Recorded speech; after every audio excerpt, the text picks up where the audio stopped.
Crank that volume, turn it way up. Get your weapon, get your blade out. Damage, then you gon' pay up. Yo, crank that volume, turn it way up. Get your weapon, get your blade out. Damage, then you gon' pay up.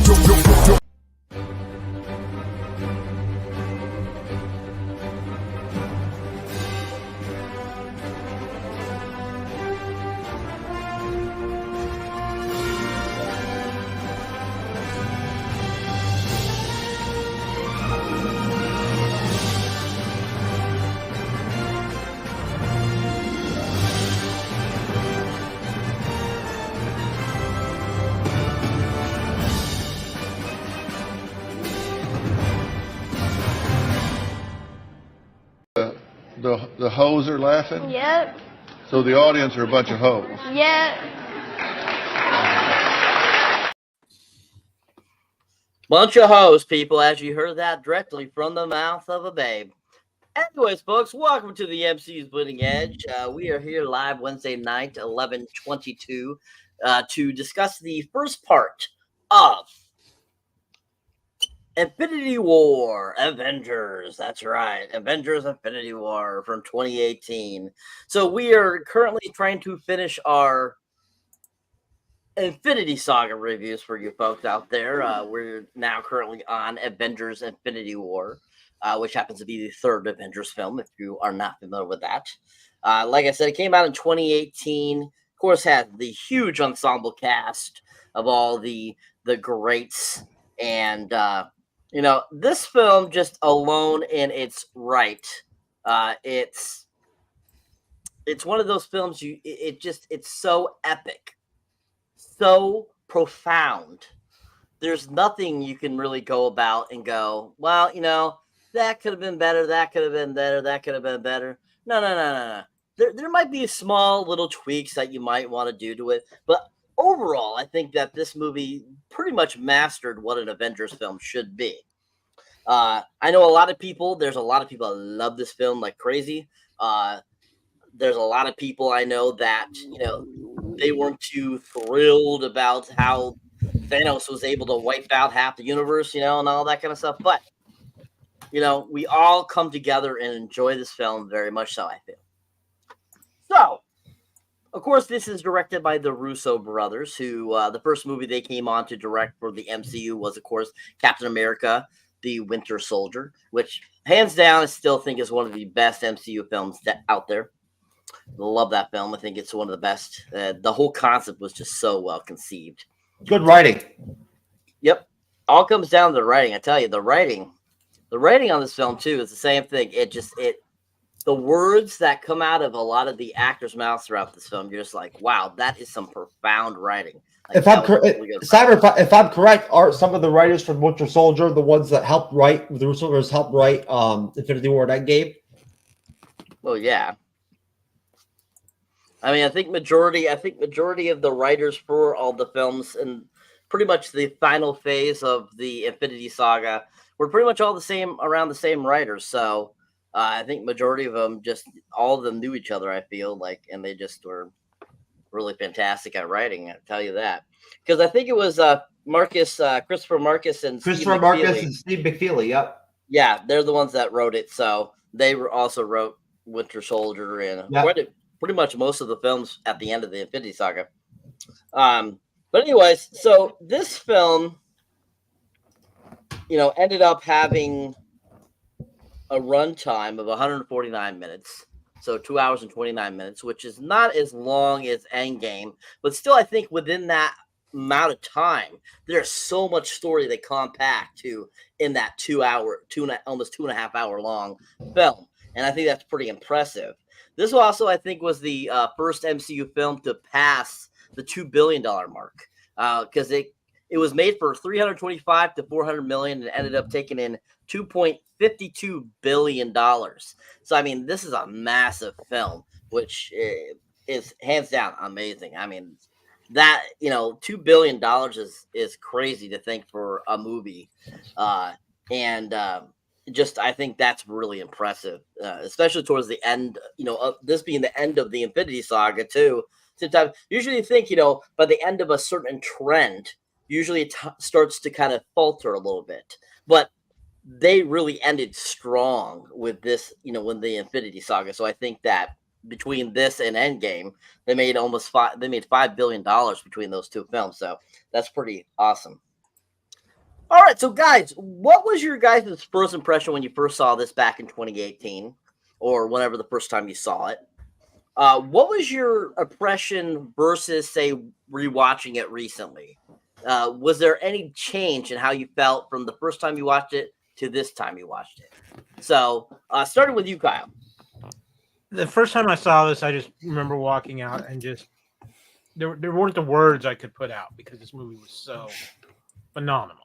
I mean, I'll go on record and say, as much as I love Endgame, and I think Endgame has the last 45 minutes of Endgame is the best moments in the Marvel universe, Infinity War is the best overall film of the two. It is a better total movie than what Endgame is. And this one just blows your mind. And you leave on that note of the blip. And you're just like, even if you know the comics and everything like that, it's still so emotionally powerful and so heavy. And that's I think the biggest thing with this particular film is that there's so many beats to it and so much emotion to it. And I think, honestly, it is the most balanced of the MCU films in the aspect for all the characters that are in it. They really do find, and especially in Infinity War, moments for all of those characters. Even in Endgame, they all have like even little 30-second moments, but it feels like all the characters in Infinity War have weight at some point. They have that moment that actually has weight to it. And you're dealing with Thanos, who, in my opinion, is still the best villain that the MCU has produced. And everything with it, with his quest to get the stones, the weight of the stones, the cost of the stones, and that climactic battle in Wakanda is just breathtaking. And there's so many just amazing moments in this, and everybody shines in this. There's nobody in this film who doesn't have a bad performance. Everybody in this movie just shines, and it was mind blowing. And at that time, it was the crowning achievement of the MCU.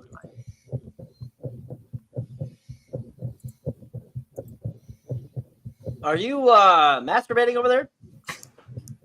Me? Yeah, because you're making the noise. Come on, no. I'm sorry. You know what? One of my legs. I had I was like kicking my leg. I did not realize my voice had that effect on you, Jeff. Yeah, come on, man. I'm penis shy, bro. I can't masturbate right in front of you guys like that. You know what I'm saying? That's just too much. Oh God. I'm insecure, bro.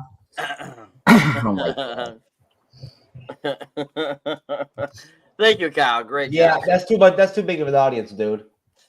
All right. Mr. Noisy McNoisy over there, what was your thoughts from seeing it for the first time to seeing it recently, sir? Okay. Good question. Very good question, Cyber. Good job. I'd say probably how fucking actually great the fucking Children of Thanos were.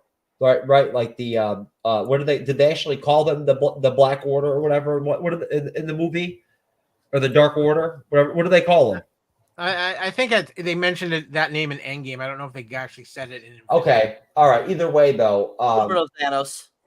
Yeah, Children of Thanos was the Children of Thanos. Yeah, no, I'm telling you, like, Midnight fucking was fucking dope, right? Like, seriously, like, out of all, dude, she was nice. She was nice. You know what I'm saying? Like, I mean, seriously, I thought they were great. Like great like henchmen villains, you know what I'm saying? Like lieutenants for like Thanos, right? They actually did them really well. They did. And I thought that was really cool. Proxima, what is her name? Proxima Midnight. Proxima Midnight and Corvus Glaive are fucking great. And Proxima can fucking she's strong. She takes on Steve at that one point and wrestles with him with that fucking staff with the spear or whatever, shit or whatever it was. And she was like totally like muscled up with him and whatnot and everything, 1-on-1, even though he's got the superhero serum and whatnot. Soldier serum, yeah. Yeah. So no, I mean, and I love her voice. I think she has the best voice out of all of them. But also, dude, fucking hey man, Chadwick fucking killed it in this movie as Black Panther, bro. Like he really killed it. Like out of all the characters that really came in and fucking just killed it in Infinity War, he killed it, bro. You know what I'm saying? Like hats off to Chadwick, man. Like, you know what I'm saying? Bless his soul. Right? Like he got after it. Also Mantis is fucking even then like was starting to get good. And like, dude, Mantis ended up being a really great fucking like overall character. I love Mantis. She had a great arc, right? Like that's one. I think that's one of the cool parts about Guardians 3. But besides that, probably I guess Thanos with Hulk in the beginning. Why can't Hulk throw fists? Like I don't understand. Why would I never thought about it, but like, why would Hulk not know how to like just basically throw fists with a dude and stand up and fight with his fists? He has no fight training. He's pure rage. I don't get that though. Like Hulk in the comics could always fight with his hands and whatnot, and everything. He wasn't like that pathetic. Because when you watch Thanos beat his ass, right? Like, he's not even like trying to like put up a guard or whatever, whatnot, and everything, and like defend himself or try to ward off blows. He's just taking them and shit and whatnot. Right. And so I have a question, Jeff. What does that have to do with your thoughts on the difference between the first time watching it and the second time you watch it? You're way off topic, sir. First time to second time overall? Yeah. Overall, I'd say, well, for one thing, they go from the theater to like watching it on TV, right? Because Infinity War was fucking awesome in the theater. You know, and watching it on TV is not the same thing. I'm sorry. You know, it's dope, but like either way, like that adds a lot, right? Infinity War, I think, was actually a better movie than Endgame in the theater. I do. And as far as like that like dichotomy of going from the first to second, I'd say probably how well Josh Brolin played Thanos. And how you remember, Cyber, I said back then that like I thought he should have got nominated for an Oscar for like best supporting actor or whatever, or something like that, or whatever, whatnot, or something. Like if anybody deserved it, the film to get like some kind of actual merit for their acting, I thought it would be him, right? Because like his portrayal of Thanos is actually very high level, I think, right? So like I just think that like still to this day, I think that he should have got more accolades for like his delivery on Thanos in that film. Say what you want about him in Endgame, but like he really like made it. Like and you know what? I didn't notice the first time and the second time that you start with the movie with Thanos and you end the movie with Thanos. That's dope. Hey Cyber, I do have a question. Yep. I have a note here that for the rest of the podcast we should refer to Jeff as Squidward. What? Yes, he is Squidward. I was thinking about that. Oh man, Squidward. Squidward, that's a good one. Good one. Oh my God, Kyle. That's your new nickname, True Squidward. Whatever. Squidward. Good job there, Kyle. Sorry, bro. All right, Andres, same question, sir. Your thoughts from the first time you saw it to seeing it recently? Yeah, so I love Avengers Infinity War. It's my top, like, it's my number 5 in terms of my MCU ranking. It's one of my favorite Avengers film out of the 4 Avengers films we got here. This and the first Avengers movies are my personal favorite of the MCU. Yeah, the first time I saw it in the theater was like huge. I mean, it was huge for me to see all these characters that I really loved and cared. You know, but seeing the Guardians for being the Avengers movie was a big deal, and then Strange and Tony interaction was like so like not what I was expecting, and it was like one of the best part about the film. And yeah, just everything just came together. That first film, Infinity War, was like so surreal. Like it captured what I liked about the first Avengers when I saw it back in 2012. Like it was again that experience of seeing like a bunch of your heroes that you grew up loving, and it's like it was so magical again, just like the first Avengers movie. And we watching it again. I mean, I saw this movie so many times afterwards in TV. We watching it this again, Disney Plus, it still didn't lose that magic or like the thing that I like about this film. It's such a tight, cohesive crossover that is so ambitious, and that's like one of the most impressive things about the MCU is they're so ambitious with their things, and they got it right, particularly with Phase 3. Yeah, I am just excited to talk about this movie. Yeah, I agree with Cyber. Like it's a great film. There's some nitpicks I have here, but we'll get into it. It's not like a bad thing that ruins this movie, but it gets ruined in the next movie, Endgame, because I don't like Endgame. Unfortunately, folks, I don't like it. So, but yeah, that's You my don't thoughts. like Endgame? Is that what you just said? Yeah, I just there's a couple things I just disagree with. What did Angela Bassett tell you to say that?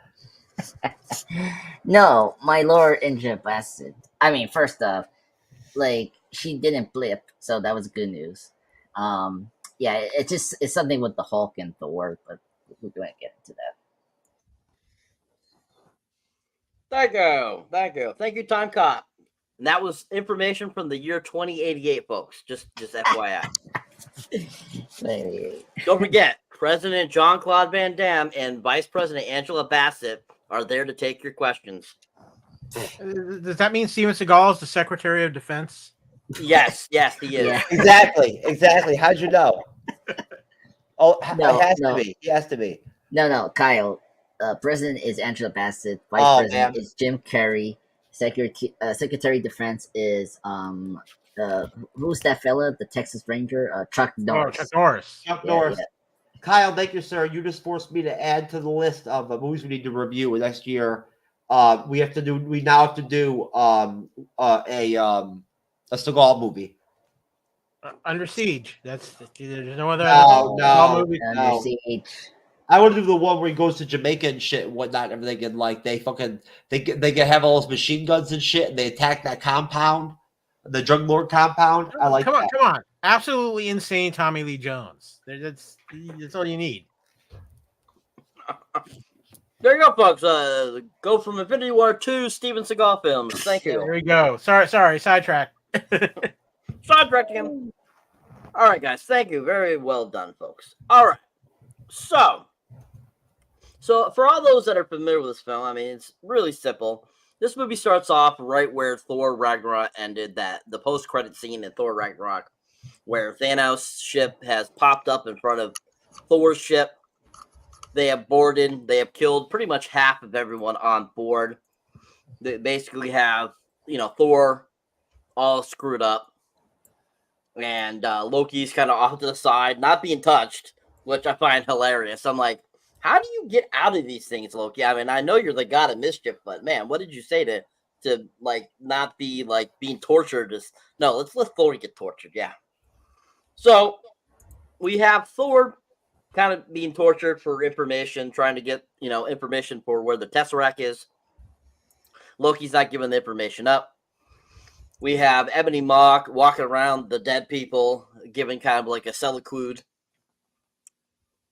We basically, Thanos starts to use the Power Stone on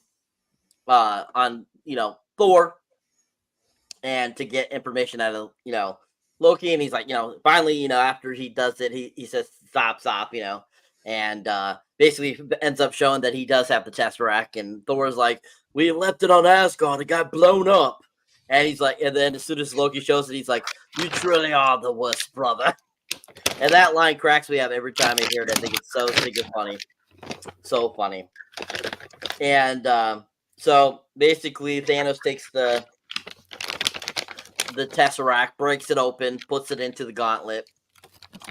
And basically he got a little bit more powered up from it.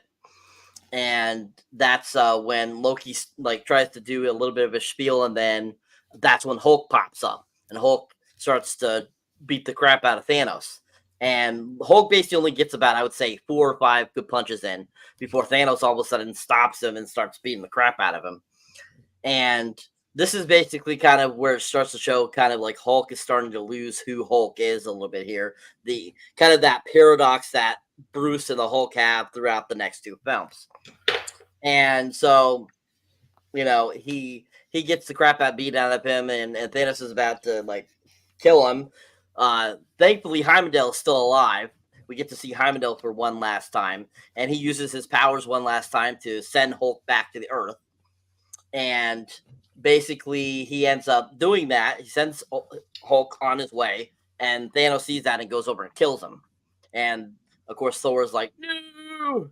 And basically is in turmoil now again, seeing somebody that he really cares about die. So then once Thanos does that, him and they say, oh, there's the other two Infinity Stones still on Earth, so my children go down and get it for me, and then meet me on Titan.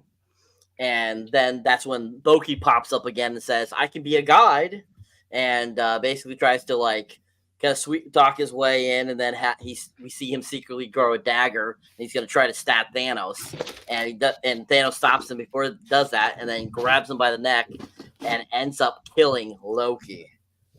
That scene killed me when that happened right at the beginning of this freaking movie. I could not believe this. It was utterly like, I was like, are you kidding me? This is stupid. Like, why are you doing this? And I was just like, oh, I'm like, seriously, guys? Because I had heard rumors that there was a whole bunch of people that died in this one, and that he was one of them. And it seemed that right at the beginning, I was like, that just set a precedent for the movie. But so he kills Loki. Thor like tries to like crawls over to him after Thanos turns the spaceship on fire with the Power Stone, and basically they end up leaving and the ship basically explodes at that point. Then we go back to showing Hulk making his way through the galaxies until he ends up landing down in the Sanctuary where Doctor Strange and Wong are. And so Doctor Strange and Wong, they're having a funny conversation about a sandwich. He's like, maybe I can have them make a metaphysical sandwich, in this non-metaphysical world. I don't know. I could go for a good tuna melt. Yep. And basically, that's when Bruce pops up and he crashes down into their sanctuary. And, Doctor Strange turns to Doctor Strange. Wong gets, set, and he's like, and we see Bruce, and he's back to his human form. He's going, Thanos is coming. And that's when we cut to Tony and Pepper, and they're in the park. And basically, they are having this conversation. He says he had this dream about that they had a daughter. Her name was Morgan, and all this kind of stuff. And he's like, have you ever had those dreams where you had a dream and then it came true in real life? And Pepper's like, yeah. And he's like, are we pregnant? And she's like, no. Jokingly, she's like, yes, and then no. And as they're having that conversation, all of a sudden, out of nowhere, that's when Doctor Strange pops back up, and he comes through one of the holes, the portals, and he's like, Tony Stark, and he's like, well, are you selling tickets to the party or something like that? And he's like, I need you to come with me. It's of most important urgency. He's like, and then all of a sudden Bruce pops up. He's like, Tony. He's like, Bruce. And the look on Tony's face when he sees Bruce is like priceless, and on Pepper's face. So before we move past that, let's talk about a little bit about that beginning sequence here. What were you guys' thoughts on the beginning sequence? What did you like the most about it? What did you think about it? Do you feel that it still holds up, 5 years later? Do you think that the CGI looked really good with Ebon Maw and with Cornelius Cole and Proxima Midnight and the other characters and so forth? And just what was your overall thoughts kind of in that sequence? And was there any change to how you felt about this sequence versus when you first saw it? Let's start with you, Andres, first. Sure. This opening with Thanos and the Asgard ship from Thor 3 was totally excellent because it really showed how menacing Thanos was. Because remember, we didn't fully get Thanos like a full-fledged character. And so this movie is his movie. And so with the opening, it really helps to show that, okay, Thanos is the big bag. This is the bad guy that, the Avengers haven't faced yet. And so like him being up Thor, like, killing half the Asgard people, but being up Hulk so badly was kind of shocking. And plus, killing Handoff and Loki, especially Loki, it sends a message to the audience that, okay, yeah, he's a threat to them, and this is going to be personal. So I think the opening there was really excellent. And then of course we got Hulk after Thanos gets the Tesseract from Loki. I was kind of shocked that happened. I mean, especially his neck when Thanos killed him. I love the line Loki say that you're not going to be a god, and he smiles and like literally snapped Loki's neck, and and then Loki's body wibbles a little bit, which is so creepy and so disturbing. Yeah, I felt so sorry for Thor at that moment. So it was really sad to see our version of Loki when we get to Endgame. It's not the last time we're going to see this character, but yeah, it was really sad to see our version of Loki. This movie was, but I was happy, like it came full circle for his arc. He accepted who he is as the son of Odin's son, and like he, became good at helping out his brother, which was great. And so like that really paid off the arc that he went through from Thor 3. So like that sequence alone was really important to pay off that from the last Thor movie, his last Thor movie. Yeah, and then you go into the Sanctum Sanctum. It was great to see Doctor Strange and Wanda again. I love what they do with these two characters. Like I like the first Doctor Strange movie, but I really love Doctor Strange in this movie so much more than his solo movies because of what the Russo brothers are doing with him is really great.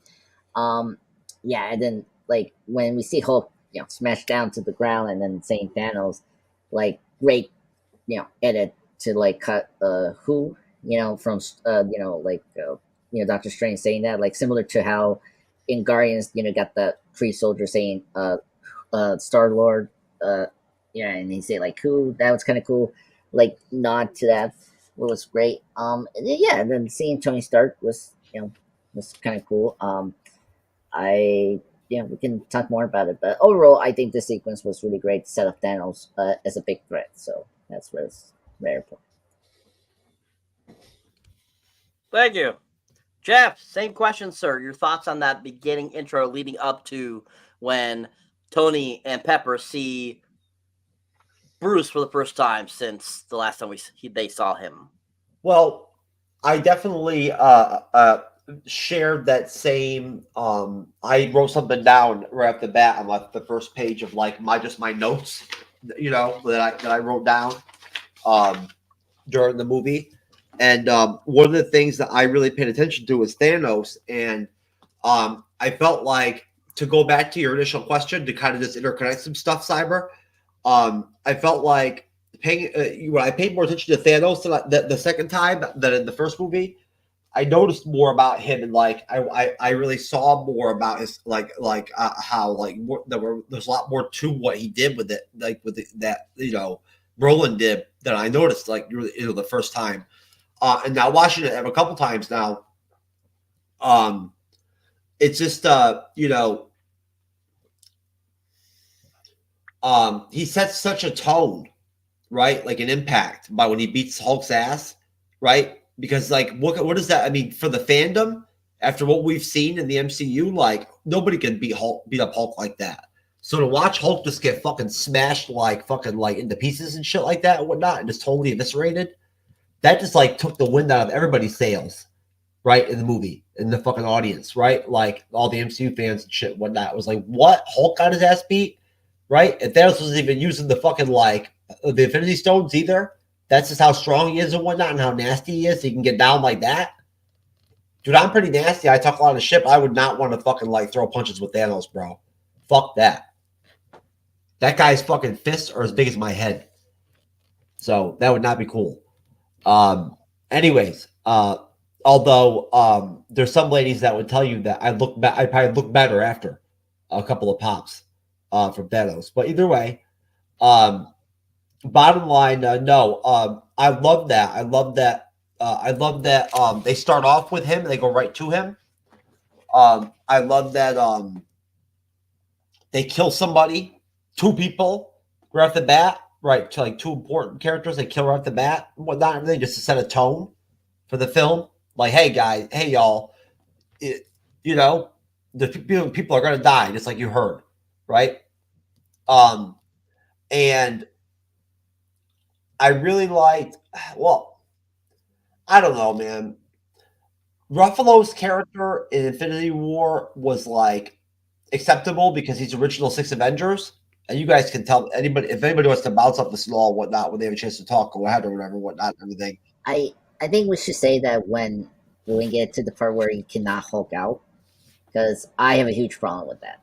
And it's just I don't know, man. Like when you think about it now, looking back, it was already fucking weird that they did an Endgame. He had to be Professor Hulk and all that shit and whatnot. That really didn't do it. I didn't like that either, right? And all that shit and whatnot. And he became so much less powerful. Then in this film, he's not even Hulk anymore after like the first 10 minutes, right? It's like, what the fuck? So, I don't know. But other than that, I mean, I'm trying to think.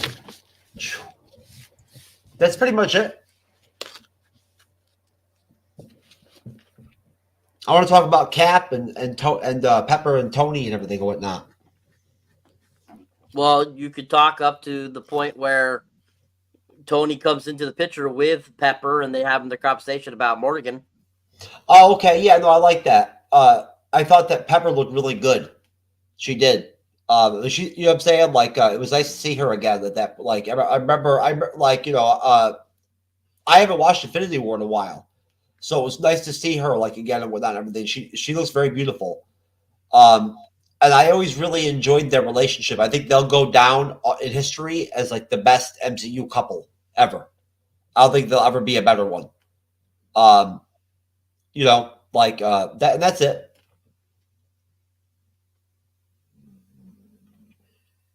Excellent. Thank you, sir.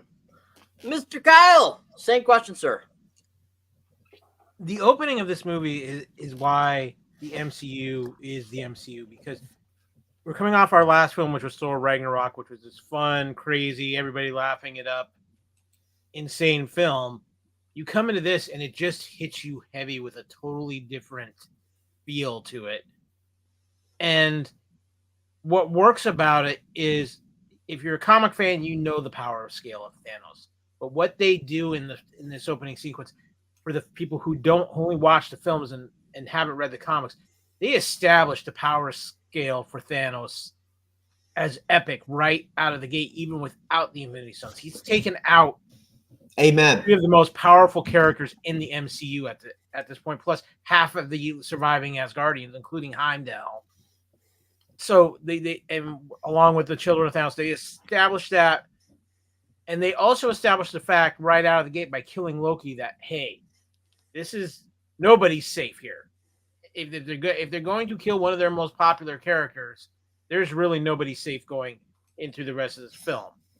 And so it makes that scene so powerful, and yet they still find time to add in their little comic moments in there, like when Loki pulls out the Tesseract and Thor's like, I hate you, brother.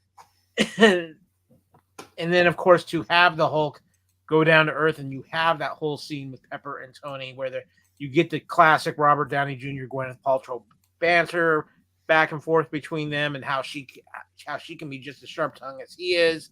You get this great moment with Doctor Strange and Wong to set them up, and I'm just going to say this too. I agree with Andre that this is the best version of Doctor Strange that we've had is Endgame, Infinity War, but especially in Infinity War.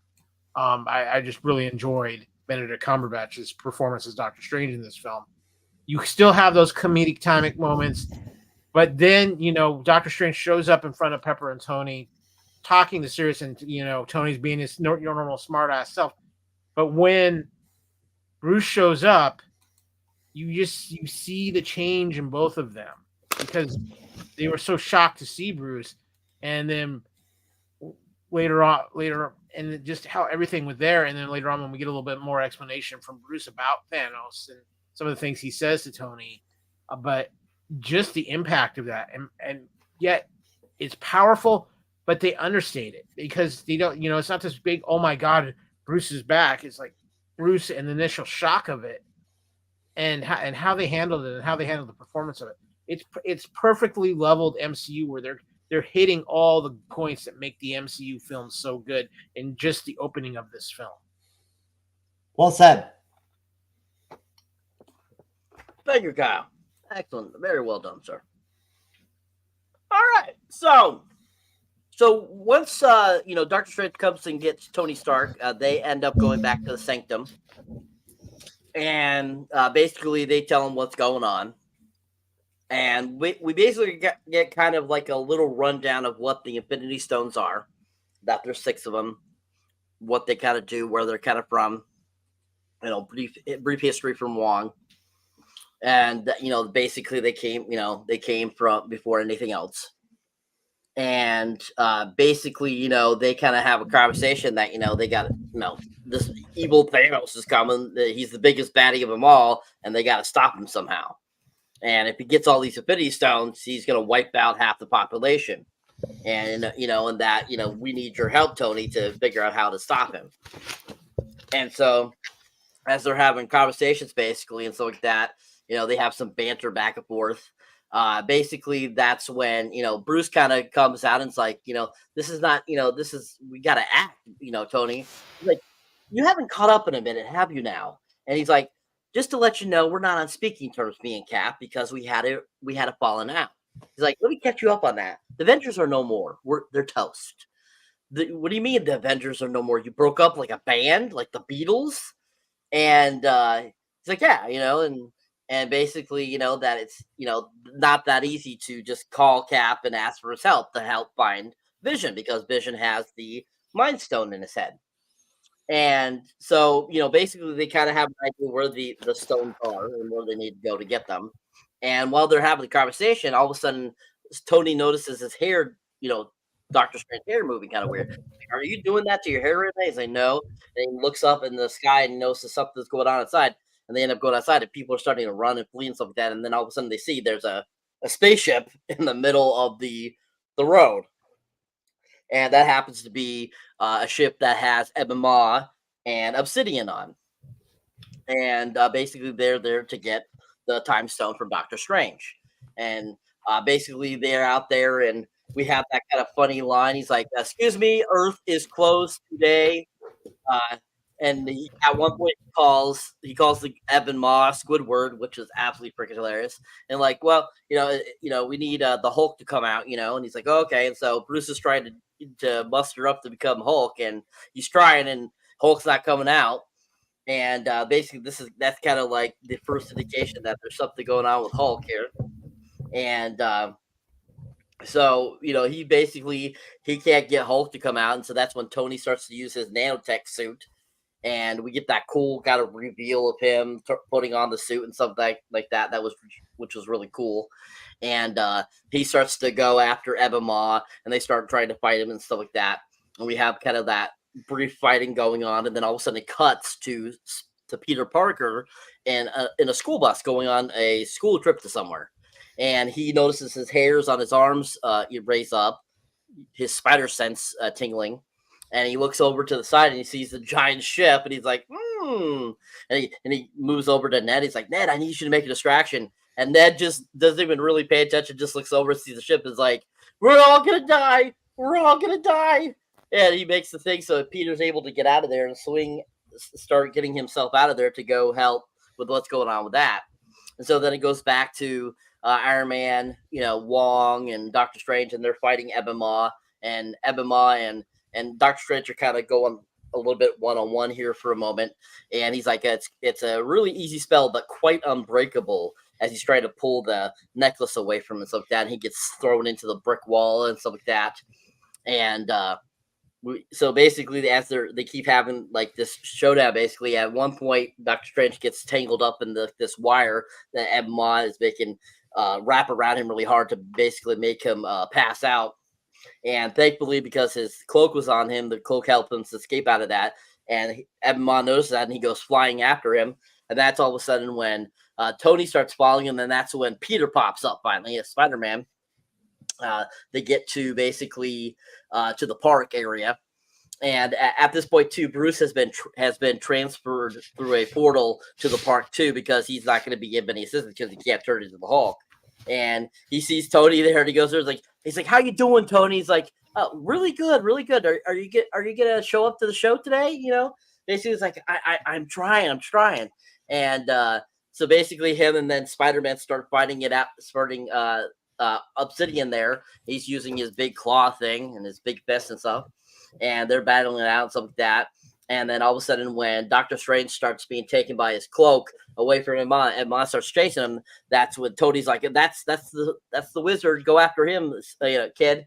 And that's when Spider-Man starts following him, ends up getting over there, is able to grab him before he hits the ground and stuff like that. And then all of a sudden, the spaceship starts to take them up, and he grabs onto a light post to try to stop from going up, and basically he starts getting pulled up, and he's like, "Mr. Stark, we're being tracked for being up into a ship."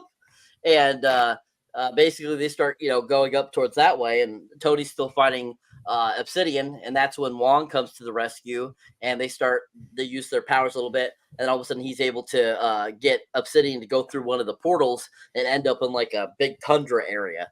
And he tries to jump back in, but his hand gets cut off, which was really cool. I'm like, wow, those portals are not friendly at all if you get caught up in them, because they'll cut pieces of you off. I'm like, holy crap. And so him getting his hand cut off was like, I think it was cool and like kind of crazy at the same time. And so Obsidian stuck there somewhere with his hand cut off.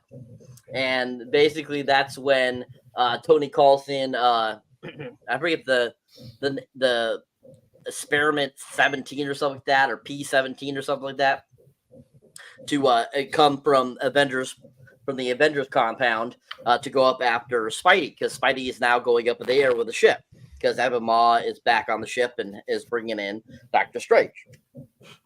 And so basically they end up going up in the air, and Spider-Man's telling, Mr. Stark, it's getting very little air up here, and I'm kind of starting to faint a little bit up here. And he about starts to fall, and all of a sudden the jetpack comes flying up and hits him with the new suit, and then he gets the metallic iron suit on him, which is really cool, and he's able to breathe up there.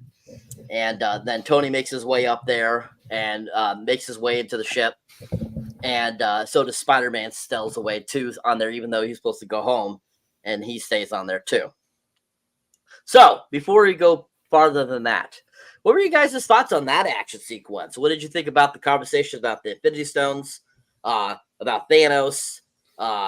What did you think about just how that whole sequence really was really quick, but at the same time, it didn't feel super long, but at the same time, it felt really quick. It was kind of like in between, I felt. It wasn't like exactly like one way or the other, I felt. But what was your thoughts of that? What did you think about that sequence? And just overall, once again, what do you feel was there any difference between the first time you watched it and the most recent time you watched it? Let's start with you, Jeff, this time. Are we going from where are we going? How far out? Till we get to all of them on Ebon Maw's ship. Okay. All right. So, when Spider-Man gets caught up in there, whatnot, and gets the Iron Spider suit on and all that shit and whatnot, we're not there. Okay. Yes. So yeah. All right. So still before Cap, no problem. So, no. So basically, I'll tell you what. I love the Iron Spider suit. It looks really good on Tom Holland. It looked really good. I mean, that's one of the things that people really flipped out about on the trailer reactions. If you watch them, I don't know if you all do on YouTube. Those like really big, high stat, ration mashup videos, whatnot, everything from certain reactors that put up, or video creators and makeup put up with all that stuff and whatnot. I like them. But for me, I feel like basically Spider-Man his insertion into the first confrontation, real confrontation of the movie, right? I thought they did a really good job of showing how strong he is, right? To try to like make it more comic book accurate, whatnot, all that. Because in all honesty, in comics, he's very strong. Like he's pulled off some serious feats of like strength before, like you know what I'm saying, like serious shit. He's very strong. Like I mean, you know, he fights like big, major, like power characters and fights them and shit and whatnot. But no, I thought that basically, in general, I thought that it was good. Did we see the Is this the part where we first see the Guardians of Thor? Not Not yet. yet. Not yet. Okay. So basically, Just that fight sequence in the park. oh, okay. basically, with Yeah. with Obsidian and Abima I- fighting I- Doctor Strange. I think it was with Wong. It was really great seeing Wong get in there because I thought Infinity War, Wong really was catapulted in the MCU. At least in terms of like their desire to put him in shit and whatnot, everything based off Infinity War. That's what really did it for him, right? Is that they saw like you know like how good he was, and they're like, oh shit, there's other stuff we can put him in, right? I love seeing Spider-Man come in like that, and whatnot, and all that, and help out. And you know, it's the same thing with the other members of the Black Order. The big, humongous guy, or whatever, whatnot. Obsidian. Obsidian, he doesn't do nothing for me. But the other one, the one that like tortures Strange and shit, whatnot, and everything, he's dope. So I like them. I thought they were good too when they came in and you know tried to go ahead and take that stone, right? But it was totally like mayhem in the theater when Spider-Man put on his Iron Spider suit and shit and whatnot. Everybody lost it. It was awesome. Excellent. Thank you, sir. Okay, USA. Okay, you think. Anyway, Andres, same question, sir. Your thoughts on that sequence leading up to when everyone gets onto Abima's ship? Yeah. Speaking, out of all the, what is it, Black Order, Ebony Maw is probably my favorite.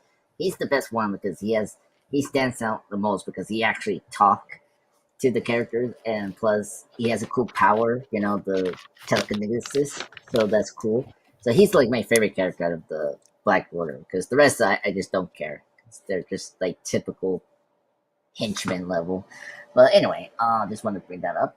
This section is like it's such a great sequence. It gets me hooked right away for the Infinity War. I mean, first off, you know, Doctor Strange and Tony Stark interaction is one of the best in this film. Right away, they're so funny. When, you know, of course, when Doctor Strange tells, you know, Tony that I'm protecting the universe, douchebag. That right away told me that they know what they're doing with Doctor Strange. That's the egotistic Doctor Strange that we're sort of missing from the first film. Like, you know, he was like this selfish kind of person. I thought this scene alone that was like perfect for Doctor Strange. So I really dug his interaction with Tony and how they're like not like because they're somewhat similar people, and I think them interacting was really awesome from this beginning. Man, the Hulk thing. I mean, Mark Ruffalo, great actor. I think he's great here in this sequence when he's talking to the characters. But when we start doing the Hulk thing, it just is so bad. I don't like it. I mean, especially when we get to Wakanda, it's kind of like why he's there. It's just like so bad. I don't know. It was just so bad here. Just him not hulking. It's an interesting idea that could explore better, but it's just taken too far as comedic, and that's not good. So I think is a big issue.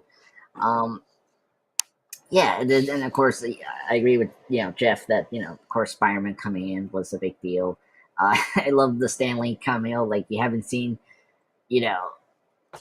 ships before. It was like a very funny cameo. It was great to see Ned. You know, it was fun. I like how you just like we're all gonna die, and then like his ships are there. You know, it's like it was a fun moment to get introduced again with Spider-Man. The action scene is really great. I mean, the CGI. I mean, you know, for all the complaints about the VFX and all that recently, you know, these two movies, you know, Infinity War and Endgame, the effects are top notch. And like, I mean, the Black Order looks awesome here. The use of the multiple powers from our characters and you know Tony's suit is like flawless. So I think the visual effects people did a really good job of maintaining a consistent quality in these films, which is good.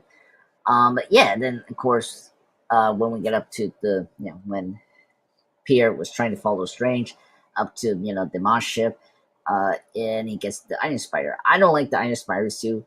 I think it's very ugly, over designed. You know, it's just whatever. I appreciate that at least they gave the legs, the spider legs, which is great. I just feel like they could have done the more comic book accurate, like Iron Spider suit from the comics. You know, black, gold and red. But that's my opinion. But whatever. But yeah, then after that, you know, we go from you know to the Guardians after that. But yeah, that's my thoughts. I thought this sequence was great. Really love it. This is where I start to like Doctor Strange, and as a character, and I was like very hooked from this on point through the film. Thank you, Kyle. Same question, sir. Well, first off, I'll try not to embarrass you in front of the wizard, Cyber. So, Please. this is a great action sequence. The great thing about it is it opens it up. It really gives the explanation of the Infinity Stones. Again, Marvel being smart enough to realize, hey, not everybody's read the comics. Let's give you the full explanation of what's going on here. I love the fact you have this whole thing where Tony catches Bruce up, and Bruce is just like, "No, you don't make the call. You don't understand." It's Thanos, which again is just you can even see Tony's like, "Okay, Bruce is serious about this. He's really contemplating making that phone call." And then, of course, the children of Thanos show up, and it's a great comedic moment. Robert Downey Jr. at his best, throwing quibs out to the bad guys and to the good guys. We start seeing the initial problems with the Hulk, and I'll get to that in just a minute. The battle is just impressive, and it really. We also get one of, to be honest, let's say the true star of the beginning of Infinity War. It's not Tony Stark. It's not the Doctor Strange. No, it's Doctor Strange's cape. It's a scene stealer, and in this, they have fun with it. I love how they kind of team him up with Spider-Man, you know, and Spider-Man's having conversations with the cape, and that was fun, and just how they brought Spider-Man into this, and it's like Tony Stark's like, "Kid, where'd you come from?" And he's there, helping Tony Stark, and then, of course, we have this big scene in fight scene in Central Park, and then we get a little bit more of the Hulk reveal where the Hulk won't come out. And for storyline purposes, I get why they pulled this story arc on it. And this is something when we get to Endgame, I'll have a little bit stronger thoughts about how I think they handled it. My biggest problem with this concept, though, was that it's been well established in the comics, at any rate, that no matter what, the Hulk will not let Bruce Banner die. Because if he knows that Bruce Banner dies, he's dead. So here's Bruce Banner in a massive peril, and the Hulk won't come out. So I wasn't really feeling that too much. I get, again, there's a lot of reasons why I know why they made that choice, and like I said, it reflects things later in this film and in Endgame. You have Wong coming in and saving the day. I love the line the choice throws out there. Wong, you're invited to my wedding.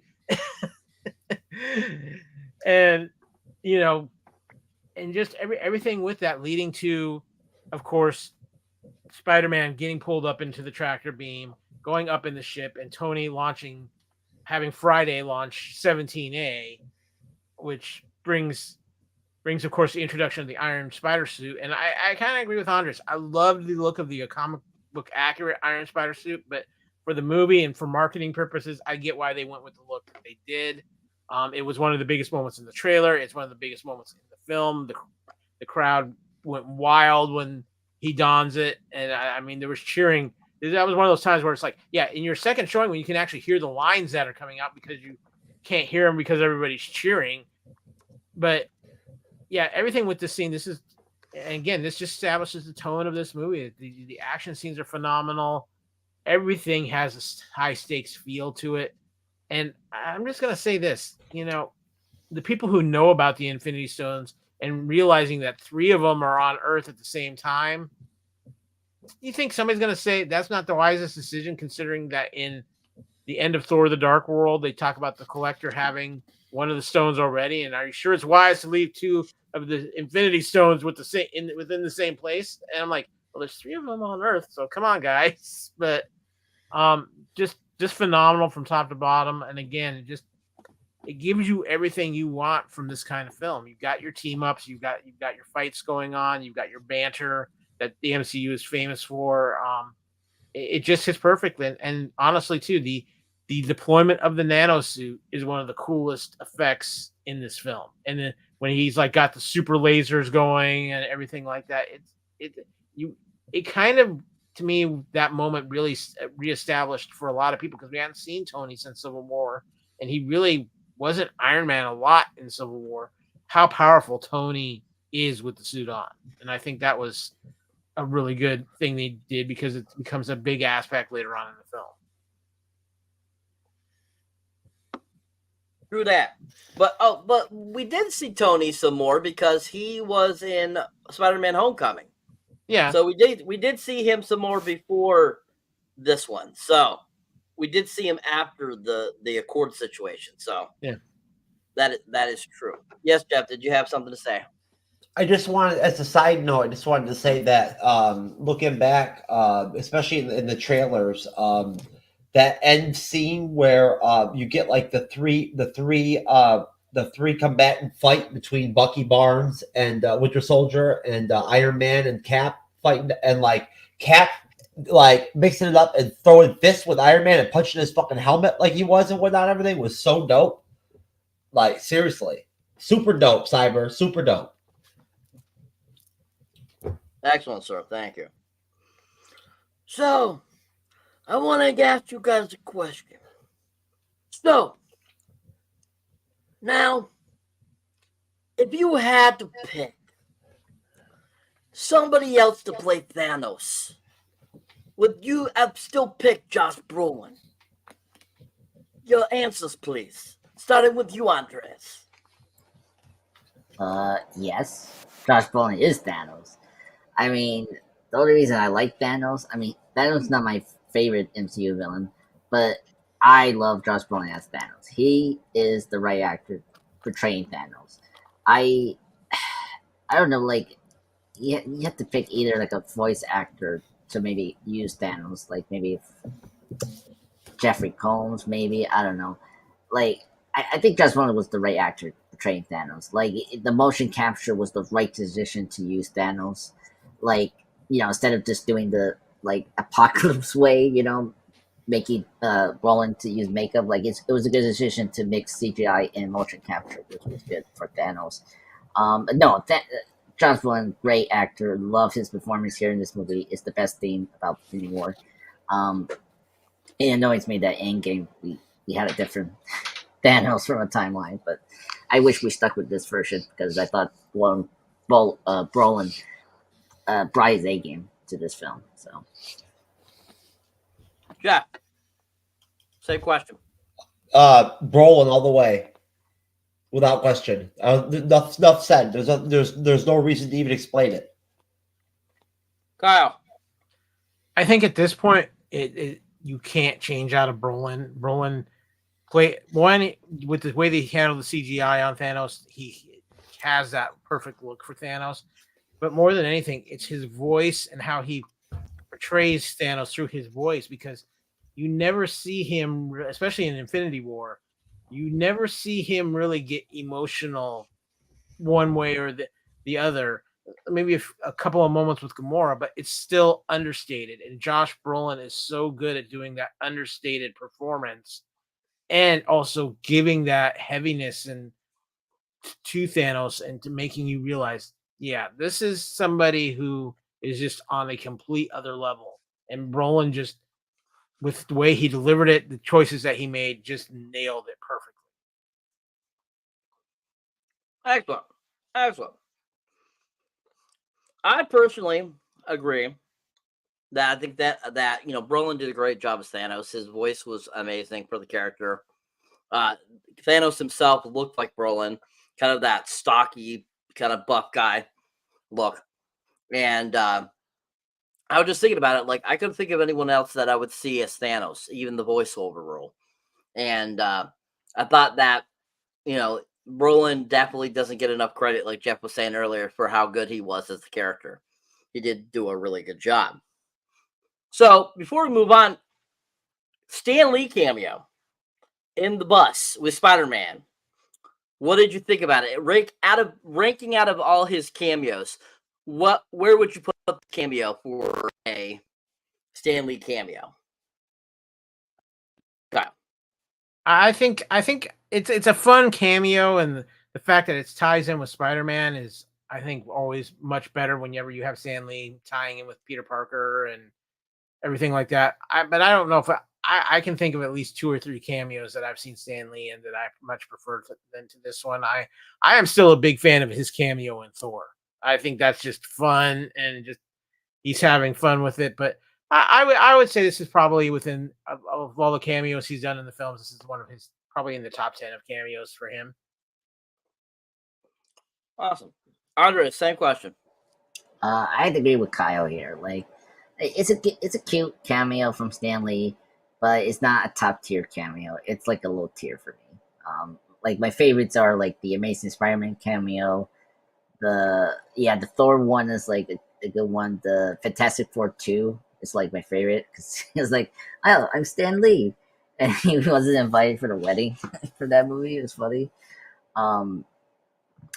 It's very tough to beat those cameos. Or the Guardians Volume 2, where he's like the messenger for the Watchers. Like, that was my favorite. So, but yeah, it's low tier cameo. Jeff, what did you think of Stan Lee's cameo in Avengers Infinity War? So it was really short.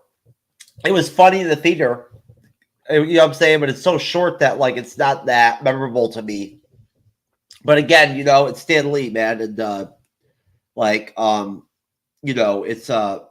it's unfortunate that we lost him, you know what I'm saying? Like, and that was his last cameo. So other than that, that's it. Thank you. All right. So, getting back to the movie. So, this is the part where we come up to the Guardians of the Galaxy. They basically have seen that there's a distress signal, so they decided to go check it out. We have that kind of funny banter in the spaceship saying, why are we doing this? Rocket bringing it up, and, Peter's kind of like, because it's the right thing to do, because every time he says something, Gamora looks over to make sure that, was saying the right thing. He's like, and basically he's like, yeah, we're doing it because we're that's what we do. We do good things. And, if we go, maybe we might get something out of it, maybe some money or a ship or something, and basically they end up, getting there, and there's debris all over the place. And all of a sudden, out of nowhere, all of a sudden a person comes flying up and hitting on the front of their window, and it's Thor. They bring him inside. And they have that kind of funny, great, like, moment there. It's like, how is this dude still alive? And, like, Drax is like, this is not a dude. This is a man. And it cracks me up every time that scene. Any scene with the Guardians of the Galaxy prior to Guardians Volume 3 is absolutely on point. And I felt there was literally not the same comedy in the Guardians 3, like, as was in this or in the first 2 Guardians. So I was a little sad that you didn't get to see that kind of flavor in Guardians 3. But with this, though, that scene is absolutely freaking hilarious because, like, Peter's definitely trying to, like, act like he's more macho than he is because he starts talking with a deeper voice, like when Thor finally does awake because Mantis wakes him up, and he basically, Thor wakes up and he's like, who the hell are you? And they basically tell him and stuff, and he kind of explains what's going on, and he starts to, like, try to take the other ship from them and, like, taking their food and eating it all and stuff like that. And basically at this point, Peter's kind of like, you're not taking that ship. And it's like, are you mocking me? He's like, are you mocking me? And they're having that conversation. And of course, Rocket, you hear him in the background going, Peter, are you making your voice deeper? And you're just kind of laughing at it, and you're just like, their whole conversation is just absolutely hilarious. And so eventually they come up with the idea, Gamora pipes in too, because like that, where Thanos is going next, and Thor says he's going next for the reality stone because the Collector has it. And basically says, he already decimated Xandar for the Power Stone, he destroyed my ship for the Tesseract, etc., etc. And he's like, well, the other stones are on Earth with the Avengers, so they should be okay because you got the Avengers. And so basically, they both decide to go their own ways. The crew, most of the crew, is going to go into nowhere to see where the reality stone is. And then Thor, Rocket, and Groot are going to go find that magical place that makes magic weapons that are pretty much indestructible. Never can never. Yes, thank you. And, they're both going to go their ways. And, of course, Rocket and Quill have that little funny tap. He's like, I know that you're going with him because you don't want to go where Thanos is. And Rocket's like, you shouldn't talk to your captain like that, Quill. Oh, my God. Every single line they had was absolutely freaking hilarious. And so they both part their ways. And we end up coming on...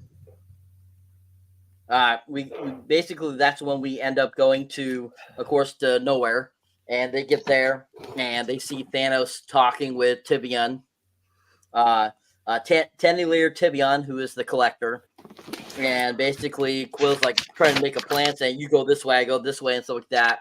Drax, of course, has a moment where he's about to go after him, and then Mantis makes him sleep, and basically they make a little noise over there, and Thanos hears it and turns and kind of like smirks, throws the Collector into one of those pods that's there, and starts walking that way.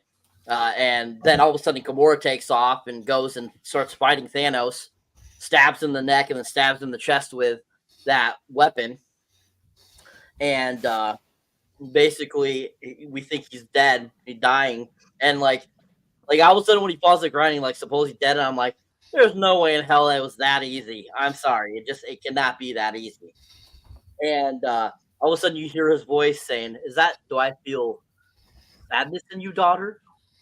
I knew you still had feelings for me. And then all of a sudden, nowhere becomes real. And like what really happened, it's already been decimated. And he's there. And basically, he reveals himself and he grabs Gamora. And, he's like, we have to have a conversation, daughter. And Quill comes out and he starts, like, calling Thanos all these funny-ass names. He's like, put her down, Grimace.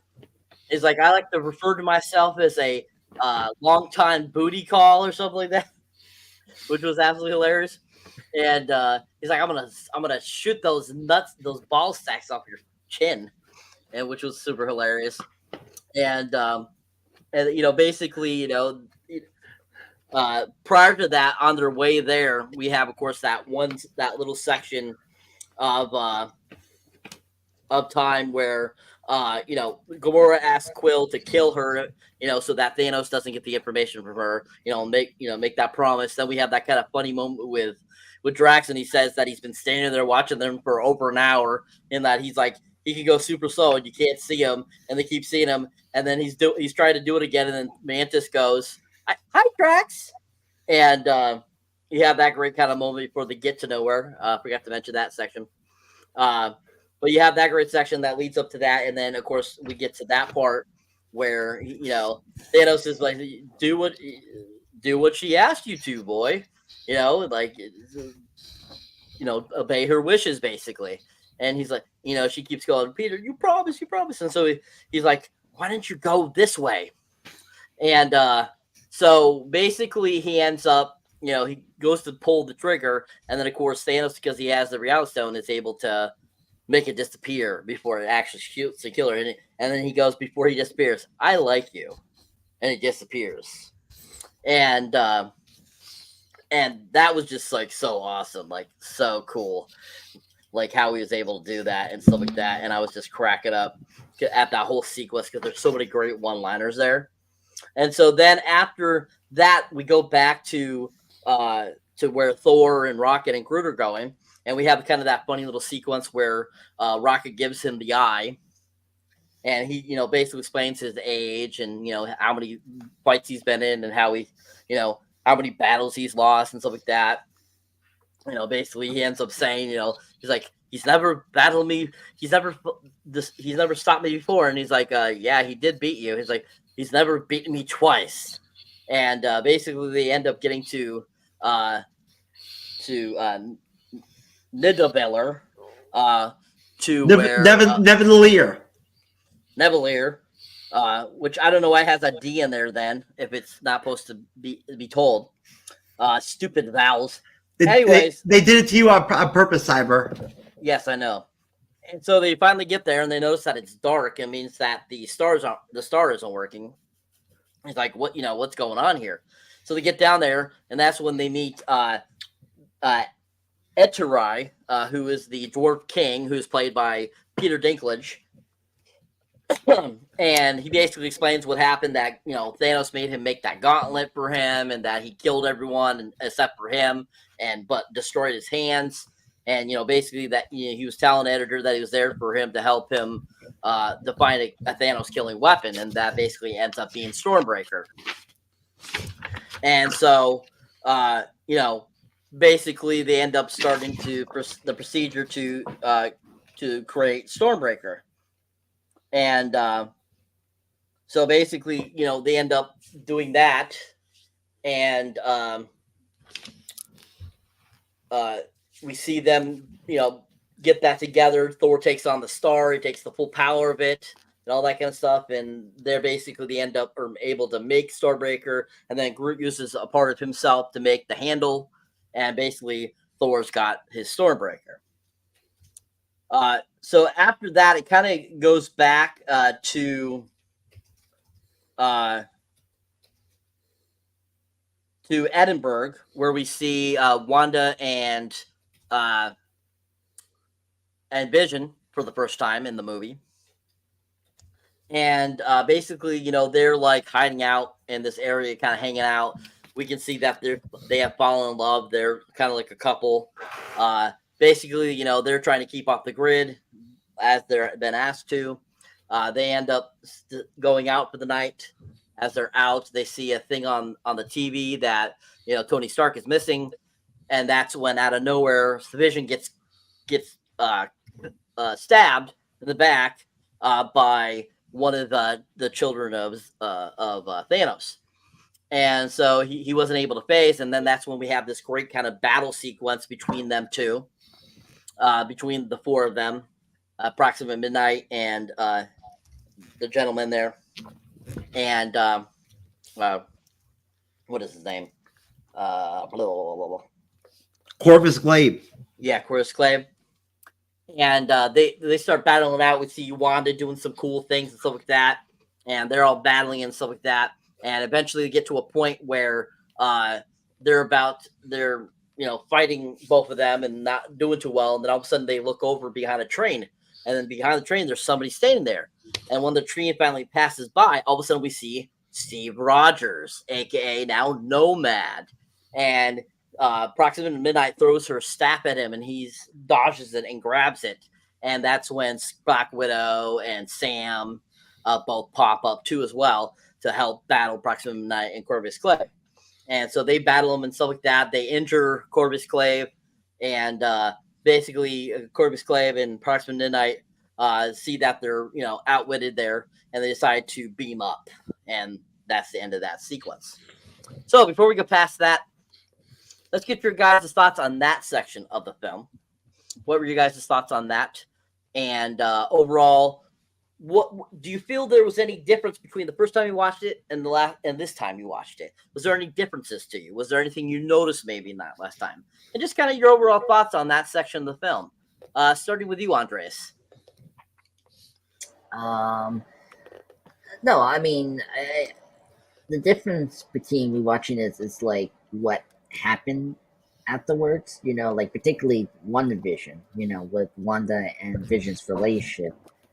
Because after the Iron Man team that go outer space, we got the captain team in the ground, and one of my favorites out of the team is Vision and Wanda because they have the most character development out of that group. Because unfortunately, like Captain and Black Widow and Falcon, don't get really much time to shine. Like in terms of character development, just like cool moments, like Steve saying "I am Steve Rogers" or him running side by side with Black Panther. But in terms of character development, I think Wanda and Vision really get the cool character development. Seeing their relationship grow after Civil War.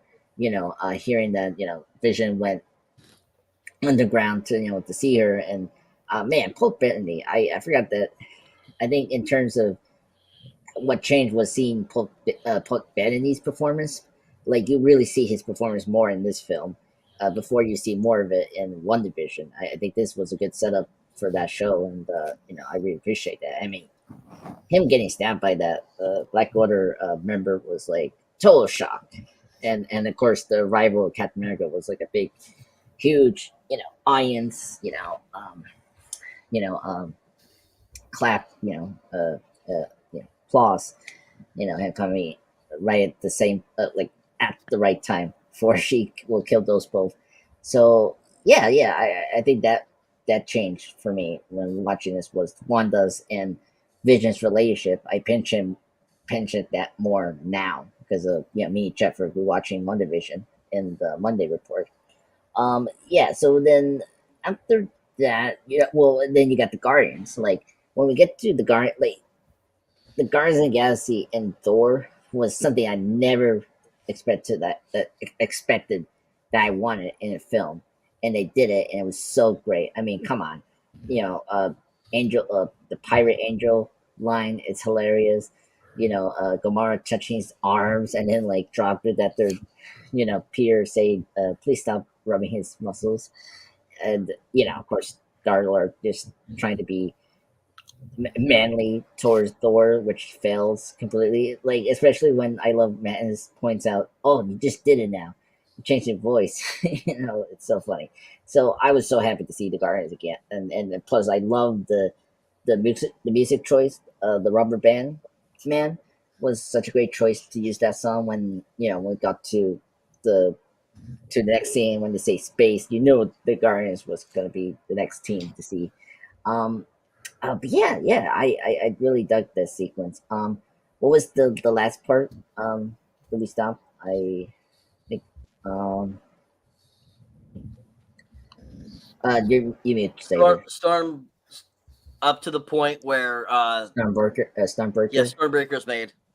Yeah. And then actually speaking of Thor, when we get to the Stormbreaker stuff, like I really like Thor's role here in this film.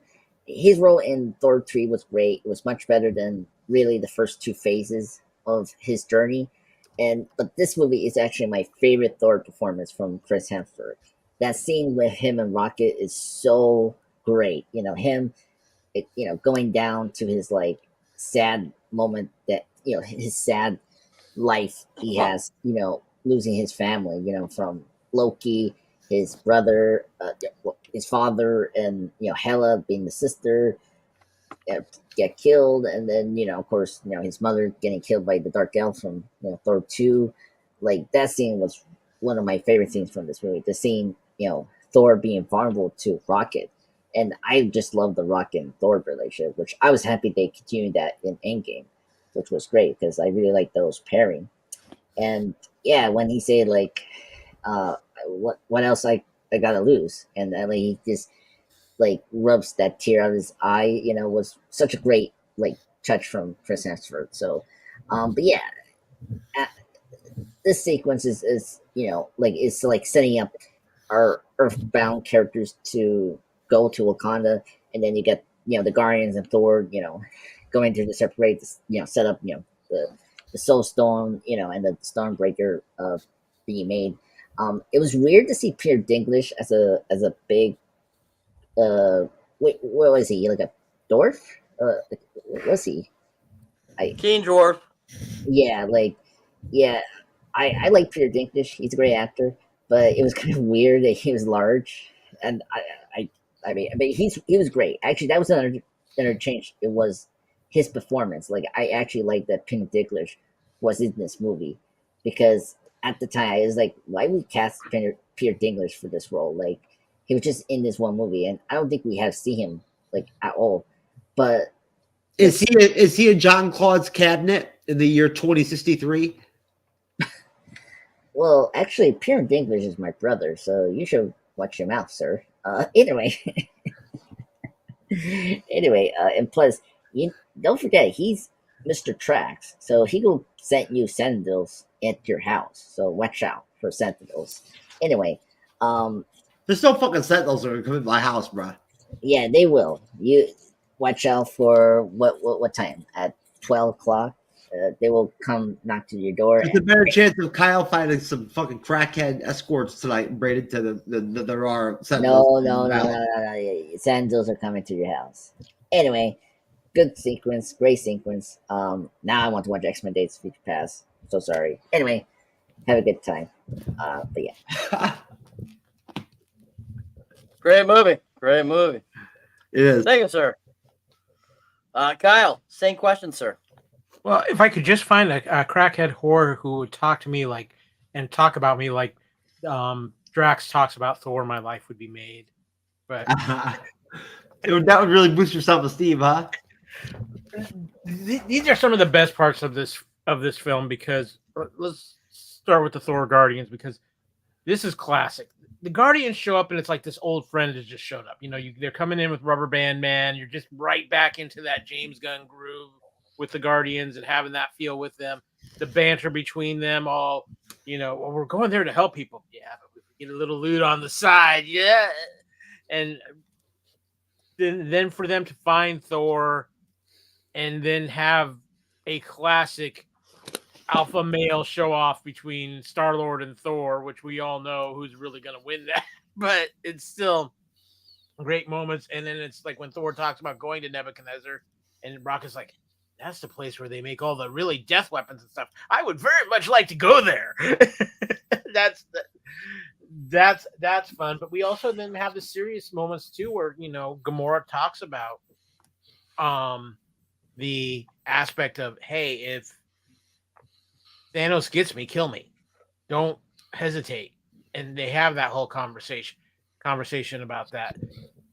It's all very powerful. And I'm going to say everything on Nebuchadnezzar is just awesome. I think the Dinklage casting was great because Eitri the L is a dwarf, but he's this oversized dwarf. But you still, by casting Dinklage, you have those dwarf proportions still, just in this oversized thing. And Dinklage just nails the performance, and it's so powerful because you see how much respect Rocket and Groot gain. He does too, Kyle. You're right. He had a great impact, and like he gave a lot of value in his role. Yeah, exactly. So, and everything with that scene and creating Stormbreakers and how Thor reignites the Forge and just how like in wonderment you are of just how powerful Thor is, and seeing how Rocket and Groot react to that is amazing. And then you flip it because it's so well done with those characters, and those characters, you know, as a unit are probably the most beloved characters in the MCU, and they really get a good chance to shine here and even when they split up, they have a lot of great moments. And then you switch it back, going back to Earth, where now we're seeing what's been going on with the Vision and Wanda, and great. And I agree with what Andre said. Bettany's really figured out the Vision at this point, and you really can see that within his performance. And then you have, in my opinion, is probably the biggest audience reaction moment in the movie is when Steve Rogers does show up. And, you know, we talk about how those three, Steve Rogers, Falcon, and Black Widow, really don't get a lot of character setup for that, but they don't need it because most of their character setup was done in Civil War. And so you know where they stand here. But to have them show up and even the odds, and just, and this goes to Chris Evans' performance as Captain America throughout his run in the MCU. when he shows up on screen, there's such a presence, but you don't see Chris Evans. You see Captain America. You feel that Steve Rogers, and you just feel like the tide is going to shift because he's involved. And it's so well done and so well played out. And the fight sequence in that is with the hand-to-hand combat, especially when they're fighting Proxima Midnight with the staffs, and how everything worked with that was so well executed and choreographed. It was one of the best fight scenes in the movie. And to kind of end their part with this scene, kind of very similar to how previously it ended with Tony going into space, and you see Bruce Banner holding the flip phone to call Cap. You see Cap, they get them on the board, the Quinjet, and they're like, it's time to go home. And where we cut off there, and in the case two, then where we have like with Thor and the Guardians, they're coming to different levels. The Guardians have their, of course, the other Guardians team still has to have their confrontation with Thanos, which is bizarre and very important in its own right. But you just, again, this is the pacing of this film too, and how they shot it and how they filmed it. You have all these different storylines going on, but they're all staying intertwined in a very good way, where you're interested in all the storylines because you become interested in how is this all going at this point. Like, how is this all going to come to a head? How are they all going to come together? And they really established that as we are moving into the next phase, where the elements are getting, the final elements on Earth are getting put into place, the final elements in space are getting put into place, and you also have a huge moment as far as Thanos is still concerned to come. So excellent. Thank you, sir. Jeff, same question, sir. What are your thoughts on that section leading up to Cap and them coming in and helping them stop Proxima Midnight and Corvus Clave? Well, Kyle fucking stole my thunder hardcore, I can tell you right now. I mean, he grabbed two of my main points that I wrote down and scribbled out and whatnot and everything when you were talking, Cyber. That's why I was like double thumbs up and whatnot. I mean, that wasn't like actual like secret code that I wanted to give you a blowjob or something, Kyle, just to be clear. Well, you already rubbed it out earlier, so we're good. That's right. I did, under the desk I did, you know what I'm saying? AKA Squiggle. That's right. I should have worn my extremely tiny. Maybe you know what? When I go to the Skillet concert on Saturday, Cyber, I'll try it out. I'll let you know. It'll be a sociological experiment. I'll wear my extremely tiny penis T-shirt, or whatever that one says, small penis or whatever. I'll wear that to the concert and see what kind of reception I get from the ladies. All right, I promise. Okay, I'll do it too. Anyways, I will. Besides that, anyways, no. Like Kyle said. The fight cinematography in that scene where the Secret Avengers come in, right, is fucking sick, man. Like, seriously. And hats off to the actor and the actresses and their stunt people and whatnot, everything that pull off the Corvus Glade and Maximum Midnight or whatever whatnot characters, because they killed it too. It wasn't just like Cap and Black Widow and Falcon. They killed it too. Right? They did. And just great fucking fight choreography. Great. And for me, like, I don't care. Every time I see it, all I can ever think about is how I very rarely ever like get into fan theory, fiction, or whatever, whatnot, and everything, or get into projecting what I would have liked to have seen them do versus what they did. But what I will say is that I would have loved it if they would have fucking snuck in a Secret Avengers film. Right, in between Infinity War and Endgame, where they focused on the time that was between like Black Widow and Falcon, right, and Cap, and you add a couple more characters and whatnot from the comics with Fury, Underground running the show, right, and then running missions and shit and whatnot, still fighting crime, but like doing it like as like fugitives. But no, their cohesion is so good that like Thanos' children are fucking like intense. Like they've got like how they're like super powered, right? Like they can fight. Like they've got skills. Like they know they're no joke. And it just shows you, right? Black Widow has no powers. Falcon has no powers, right? Only Cap does. And the three of them together come in and stomp the fuck out of them to the point where they have to get the fuck out of there, right? Like that's some shit. On top of that, seeing Paul Bettany and Wanda together legitimately for the first time plays right into WandaVision, if you think about it, right? So that's interesting. And then, of course, you've got, on top of that, Cap with a fucking beard, dude. Like, if I was gay, dude, I would want to fuck Cap with his beard, right? Who wouldn't? You know what I'm saying? Do you know, like, seriously, if Steve Rogers / Chris Evans with his fucking beard was single, he was killing it, bruh, with that beard. Like, seriously. I'm telling you right now, he was killing it. But no, I love them changing it up and whatnot and go with the Secret Avenger, like you said, the Nomad kind of character or whatever, whatnot, from the comics.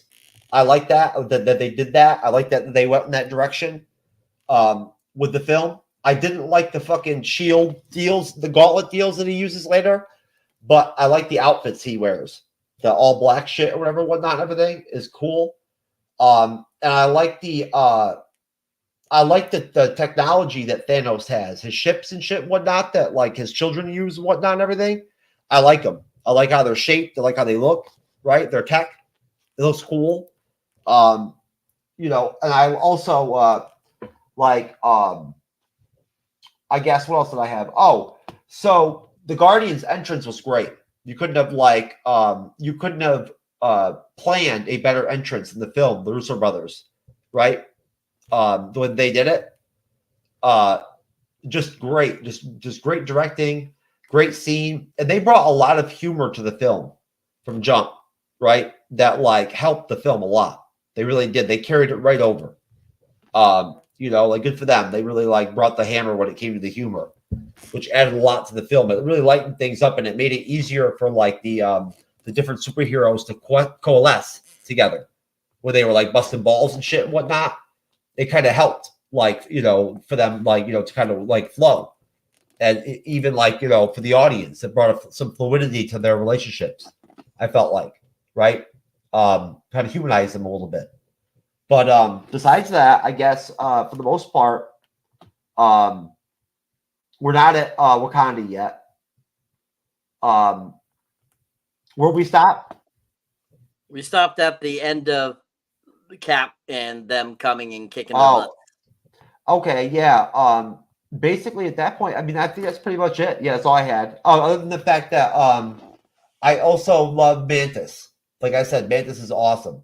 She just gets better and better and better in all her appearances in the MCU.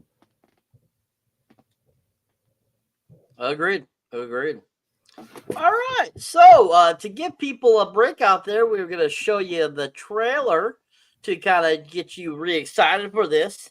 And then after that, we'll get to the conclusion of part 1 of Avengers Infinity War. Great job so far, Cyber. Yeah. Great questions. Good job on your outline. Which cat was that, Kyle? That's the one that John Claude You're muted. gave him. John Claude gave that one to him. Yeah, that would be Stripesy.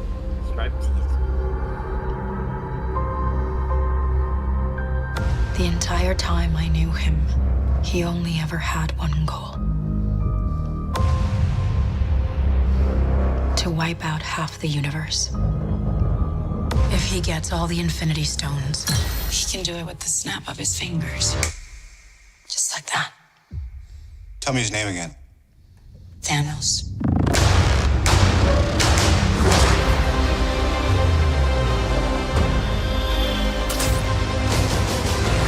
We got one advantage. He's coming to us.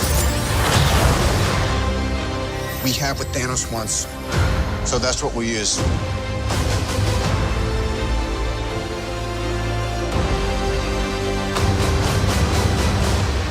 Let's talk about this plan of yours. I think it's good, except it sucks. So let me do the plan, and that way it might be really good.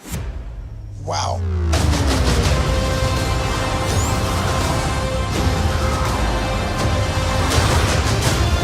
The end is near.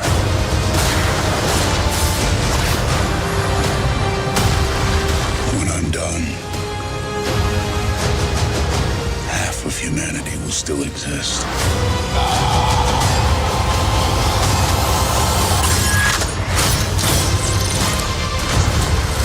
Perfectly balanced, as all things should be. I hope they remember you.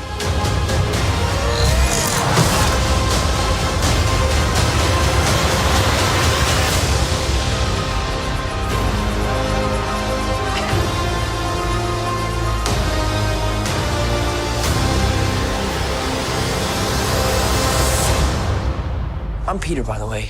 Doctor Strange. Oh, you're using your made-up names. Then I am Spider-Man.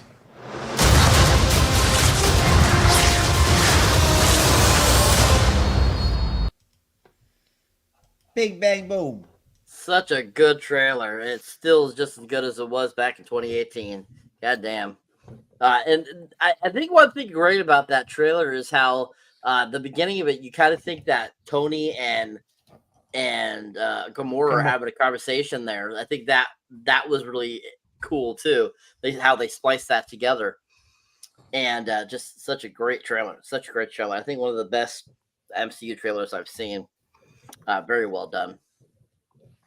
All right. Any other thoughts on the trailer? Anybody else want to say anything about the trailers? No. I remember being in the theater the first time that hit, and the audience just losing their minds. I never got to experience that. I've never been jealous about that at all. Well, not like I do get a little bit jealous, like Cyber knows, Andres knows. I've talked about it, Kyle. You know, I get jealous because, folks, as I've admitted before, my first MCU film in the theater was Infinity War. So this is a special movie for me. It always will be, right? Because it was my first MCU film in the theater. It really was. So I just was really busy at that point. You know what I'm saying? Like I had kids young.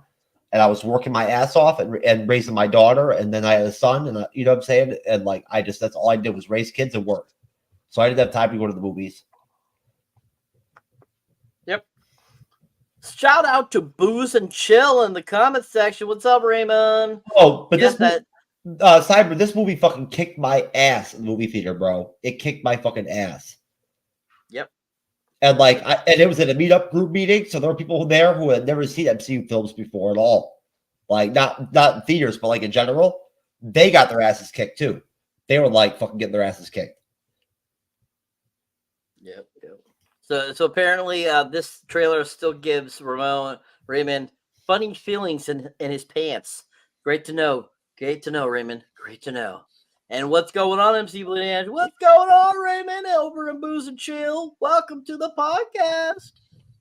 We're about at the end of the podcast there, sir. So thank you for coming on. You are rocking it, sir. Cyber, we should have a drink off. We should have a collaborative drink off. Booze and Chill versus the MCU's Bleeding Edge, and I'll out drink Raymond under the fucking table. Okay, awesome. Did you hear that, Raymond? He wants to drink challenge you, sir. I will too. If I wanted to, I don't drink like that heavily often, but I can put Raymond down on the table with the booze and chill, baby. Excellent to know. What's up, Raymond? What you got now, huh?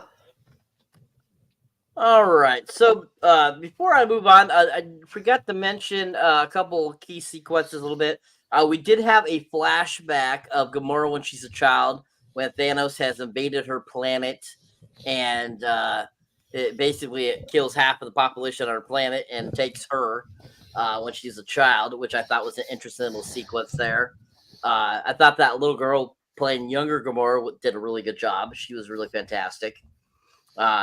We had that sequence I forgot to mention before that, but yeah, really, really good sequence there too. I thought it was a good mesh into everything that was just happening in the sequence there. And after we get Cap and everyone back, Cap basically suggests, let's go. Where to go? Let's go home, and we get that nice little scene with War Machine himself, Don Cheadle, aka Rhodes, where he's having a conversation with, of course, Thaddeus Ross, and they end up popping while he's having a conversation with him, and basically, no words minced there.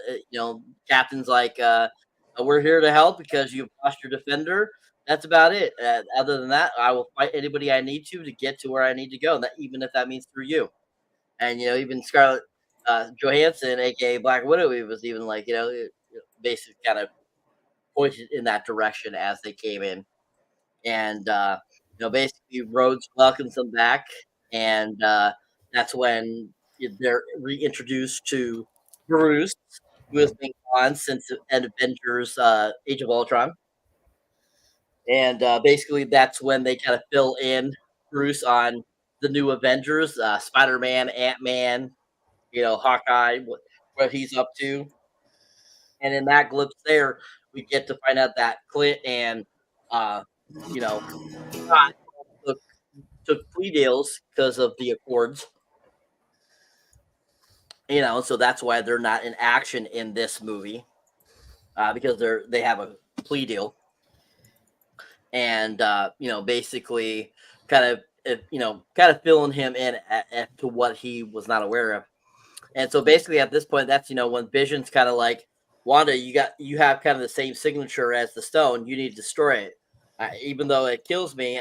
We need to destroy it so that Thanos doesn't get it and can wipe out half the population. And she's like, no, I'm not doing that. No. And so that's when I think there is somebody that can help us. Cap's thinking is like, someone in Wakanda.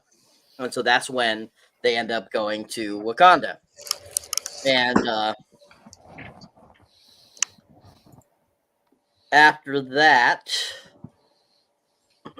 on their way to Wakanda, I thought you were going to say Ironheart. Fuck Ironheart. So Booze and Chill over here saying suck your own dick. Okay. What? Oh man. And so basically we get to Wakanda. We're reintroduced to King T'Challa, aka the Great Late Chadwick Boseman, and his Dori Bajai, and they're going down to see Mr. Winter Soldier himself, or now the White Wolf, Mr. Bucky Barnes. And they basically have brought him an adamantium arm, and basically Bucky sees him and goes, "Where's the fight?" Nice. And Black Panther himself says it's on its way.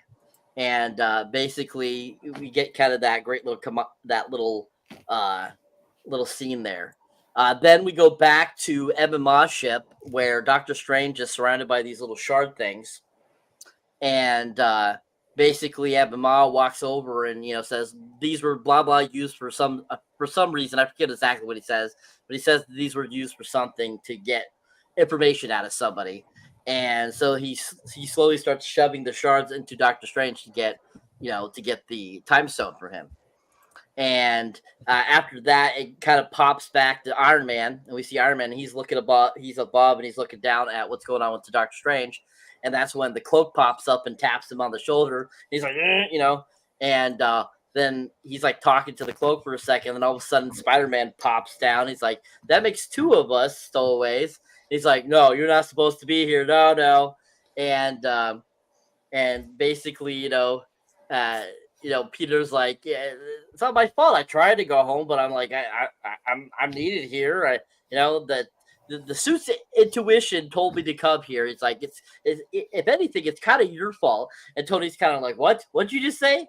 He's like, well, how am I supposed to be a friendly neighborhood Spider-Man if there's no neighborhood to defend? And kind of leaves it at that. And Tony's kind of is like nothing. And he's trying to figure out what to do to help Doctor Strange. And so basically then Peter's like, hey, have you seen that really old movie called Aliens? And that line always cracks me up too.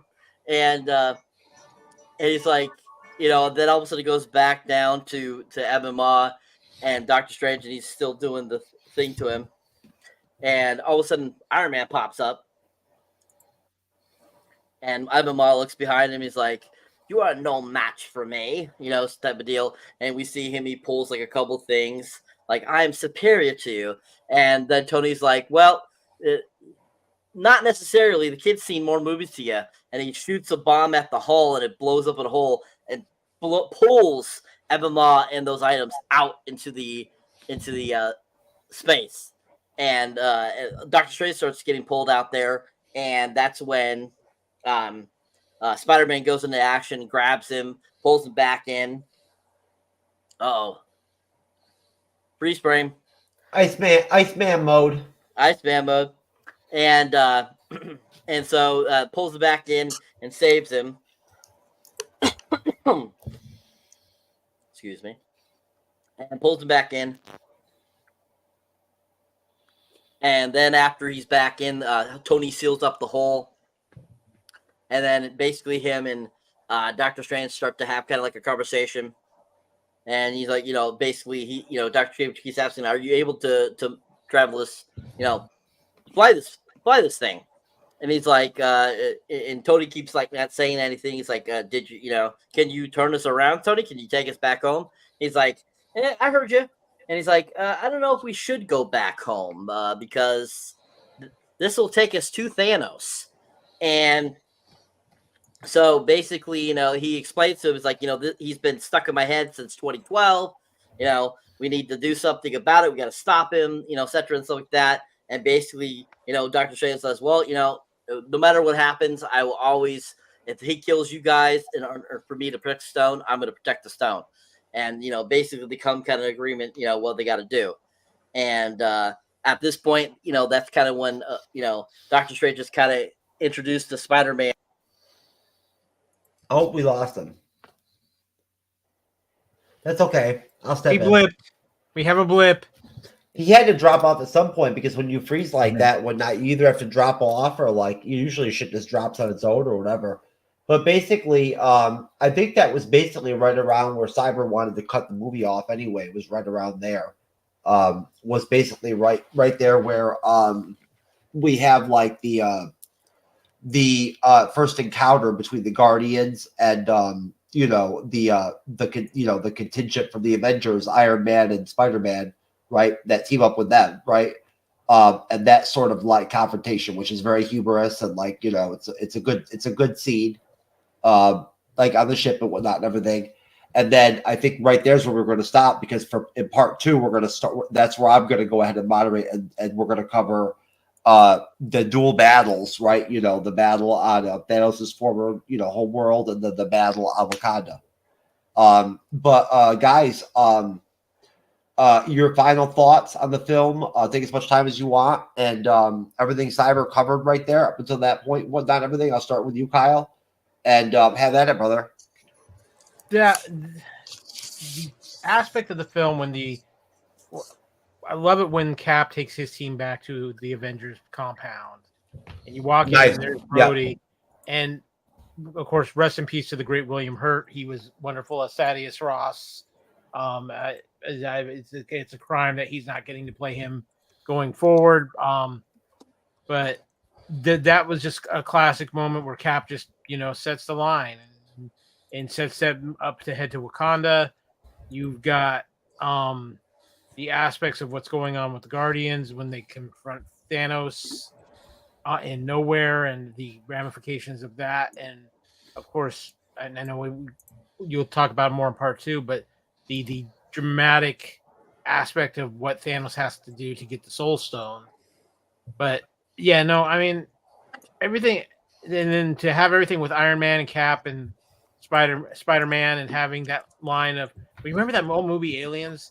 And just, again, Cumberbatch's performance as Doctor Strange is so good. And the three of those guys really play off of each other so well because you've got kind of the two narcissists with Tony Stark and Doctor Strange, and here you've got basically wide-eyed, new to all the Spider-Man, really kind of, in ways, keeping them both grounded and realizing, oh, wait, there's more to this, especially when he does give that line, well, I can't be a friendly neighborhood Spider-Man if it's not a neighborhood to protect. So, and you can see that kind of like Tony has no argument to that. And it was a great execution and a great line. But yeah, we're setting up for some major moments in this film. And, the moments that make this film just stand out so immensely. But everything here with the setup to the climax of this film is just so well executed across the board. Everybody getting their moment in this film, even up to this point, and we still, have so many good moments to come to talk about in part 2. But yeah, just amazing, an amazing film, and it just gets better every time I see it. Excellent, thank you, Kyle. All right, Andres. Same question, similar, but we're only going to the end of basically when Spider-Man gets dubbed an Avenger. That's the halfway point. All right. I got you. My bad. I went too far. Okay. I didn't actually heavily describe the actual encounter between the Guardians and Captain America, Iron Man and Spider-Man. I didn't get into it, like break it down or anything like that. I just stopped it there. Yep. So Yeah. that's would be the halfway point right there. Okay. Well, yeah. So seeing the Avengers, I gotta be honest here. Like the Secret Avengers stuff was like the least interesting for me in this movie. It's not because I hate it. It's just like I felt like I think some of the elements were kind of awkward that I didn't care for, like the Bruce and Natasha relationship. Like brief mention was like, I didn't want that because I didn't personally like that relationship in Age of Ultron, whatever.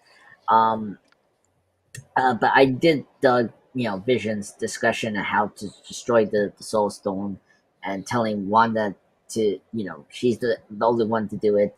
And and this is a great cap scene where we're not gonna sacrifice one life over Thanos, and I really dug Captain America's effort to convince Vision to go in a a different direction. I like it because it was how in the first Avenger he told Tony that you're not the person that sacrificed in the line. Like Tony will just cut the line. Here it's kind of interesting that Captain America is trying to cut the line, trying to save Vision instead of doing the most obvious thing, just killing him, right? So yeah, I really dug that scene. But my God, when we get to Wakanda, that's like my favorite thing. When Cap, says, "I know a place," and then the Wakanda music kicks in, and it's like, oh my God, because this was like, 2 months after Black Panther came out, because in 2018, so it was so fresh to see that world and then see it again in Infinity War was just terrific. And I mean, Chadwick Boseman, sadly not with us. He was so great in the scenes he was in. So, yeah, it was great to see Bucky, aka White Wolf, and I thought that was really great. And what else? Then go back to the Starship. I did not care at all with Spider-Man making these pop culture references. Like, it's so stupid, and it doesn't line up his character, particularly in Spider-Man Homecoming. We discussed Spider-Man Homecoming. He doesn't do pop culture reference in his trilogy, so I found this like very bizarre. And like everyone knows Aliens, like everyone knows Empire Strikes Back. I don't get why he says like these like jokes about, oh, you ever seen Aliens? And like, come on. It was so bizarre. I was happy he didn't do any more pop culture references in Endgame, so that was a good thing. But my thoughts here are pretty tame. I when we get to Wakanda, that was the sign. Seeing Peter talking to Tony, and why Peter stowaway in the ship is because he's trying to help his mentor. So yeah. I'm excited for the next half part, so there's not much to say about these parts. All right, so thank you, sir. Jeff, your thoughts, sir? Yeah, Chadwick is great. Like from the minute that he comes into the film, he just has this great presence. He brings this great presence to the film as like the Black Panther, right? Like the kind of presence that like you're just never going to get again. Still recast it, please, but like what I'm saying, Marvel, but like you're never going to find another actor that's going to be able to like give you that like kind of I don't know, presence, right? That he brings to this film. You know what I'm saying? The stability in his character, right? Like especially when it shifts to Wakanda. I don't know. Basically, I mean, what can you say? I mean, Andre's good job mentioning White Wolf again. After Kyle, mentioned something about him, what I'm saying, whatnot, and Cyber mentioned him.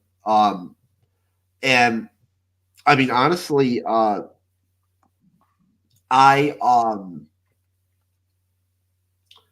think that where Tom Holland was at that point in the MCU, the age he was at, whatnot, everything, he did a really great job. In terms of continuing his arc in the MCU and whatnot, and that being like his next entry, right? And it being a really massive film. He really did a great job with like the scene set type he had and whatnot and everything. He used it, right?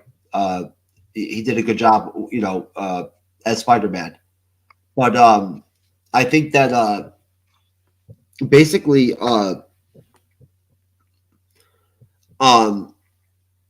it's great that Gamora is already established at this point in the film as like sort of a I don't know, a quasi important, first half of the film character, right? Like she gets quite a bit of screen time, I bet, if you spread it out and chop it up.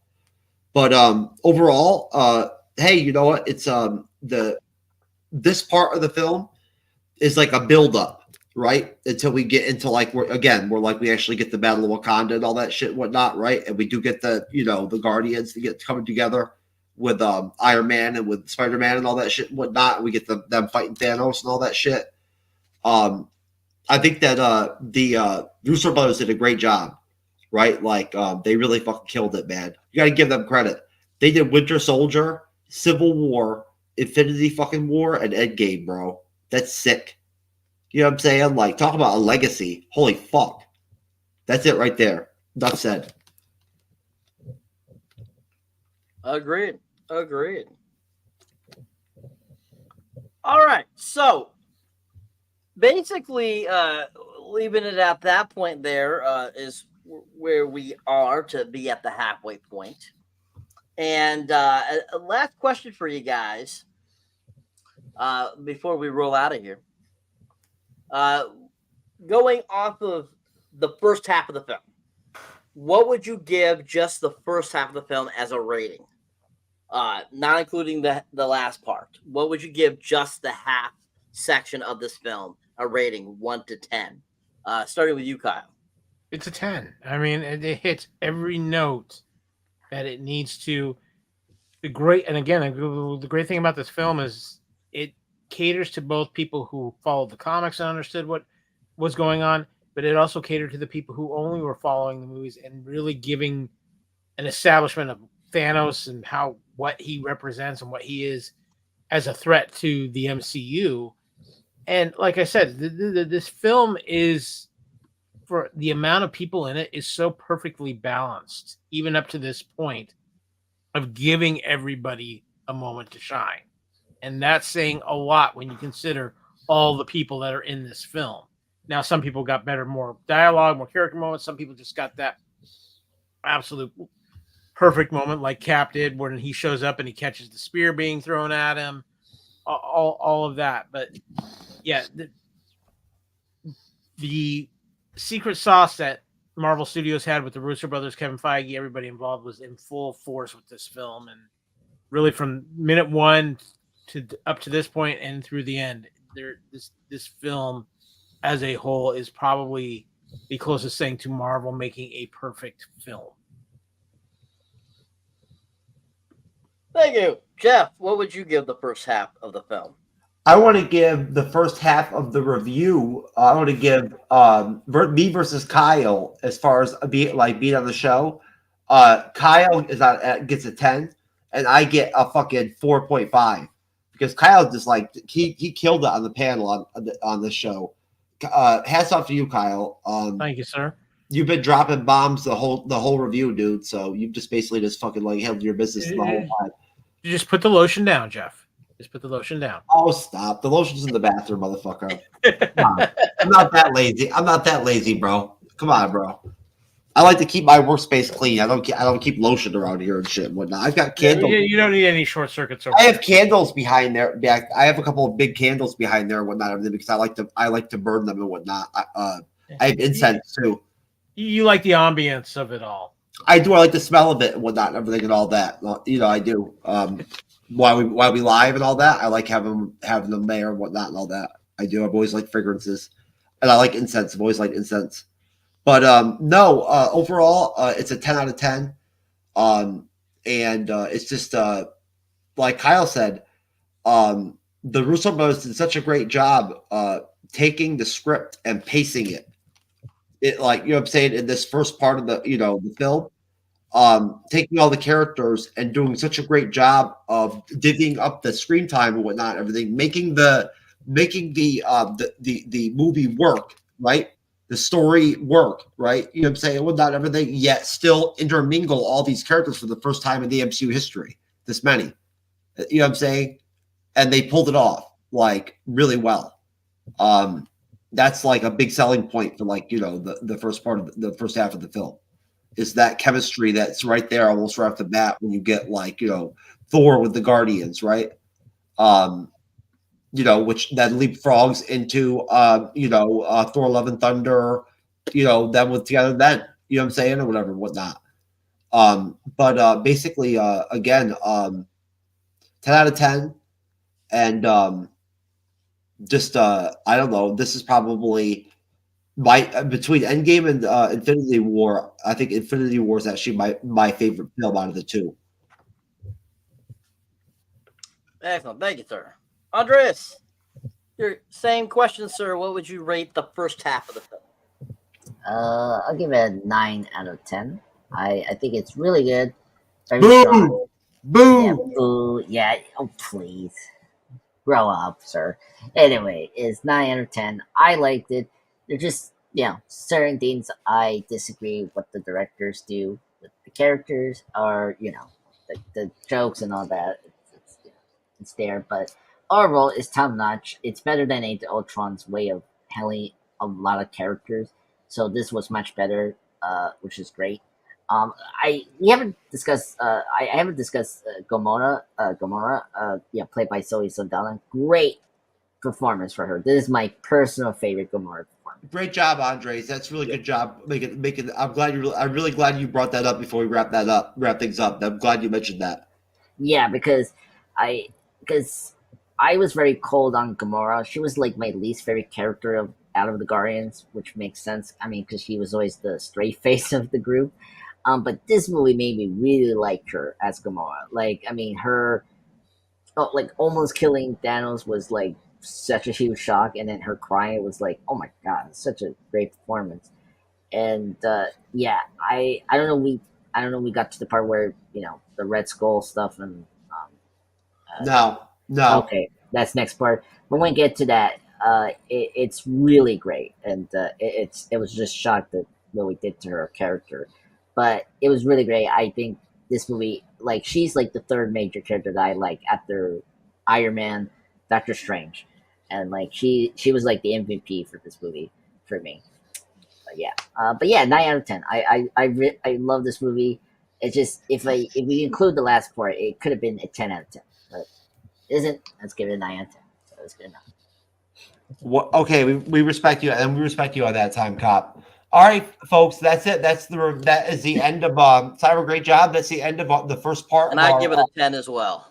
Oh, I apologize, Cyber. I'm sorry. You dropped his head on that bitch. Go have that at Cyber. I apologize. Nothing more. Just to say that 10 out of 10 for me for the first half. This movie is absolutely gold. Absolutely love this movie. Great film. Most definitely. And I'm sure that the Blu-ray is probably really cool too. I don't have it yet, but I'm eventually going to get it. No, but we're going to plug out of here. Kyle, thank you very much. Andres, thank you very much. As always, Cyber, great job, brother. As always. And folks, we really appreciate all of you out there. So look, we like to work for like our stats over here. So like, we obviously this was a good review.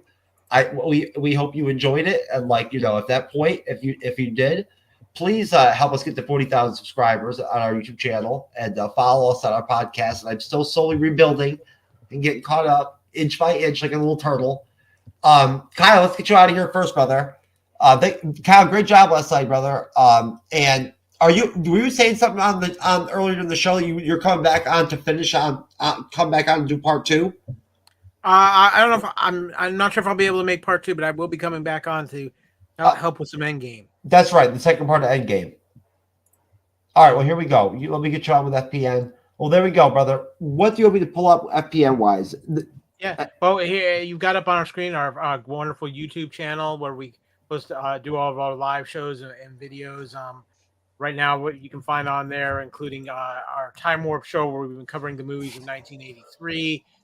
We recently brought back our Hair Metal podcast, which my co-founder Kevin hosts, and they had a great he had a great conversation with his guest talking about the hair metal bands that should have been bigger and why they didn't make it. And of course, you see our Union Federation show covering all things Star Trek. What a Piece of Junk is our Star Wars show.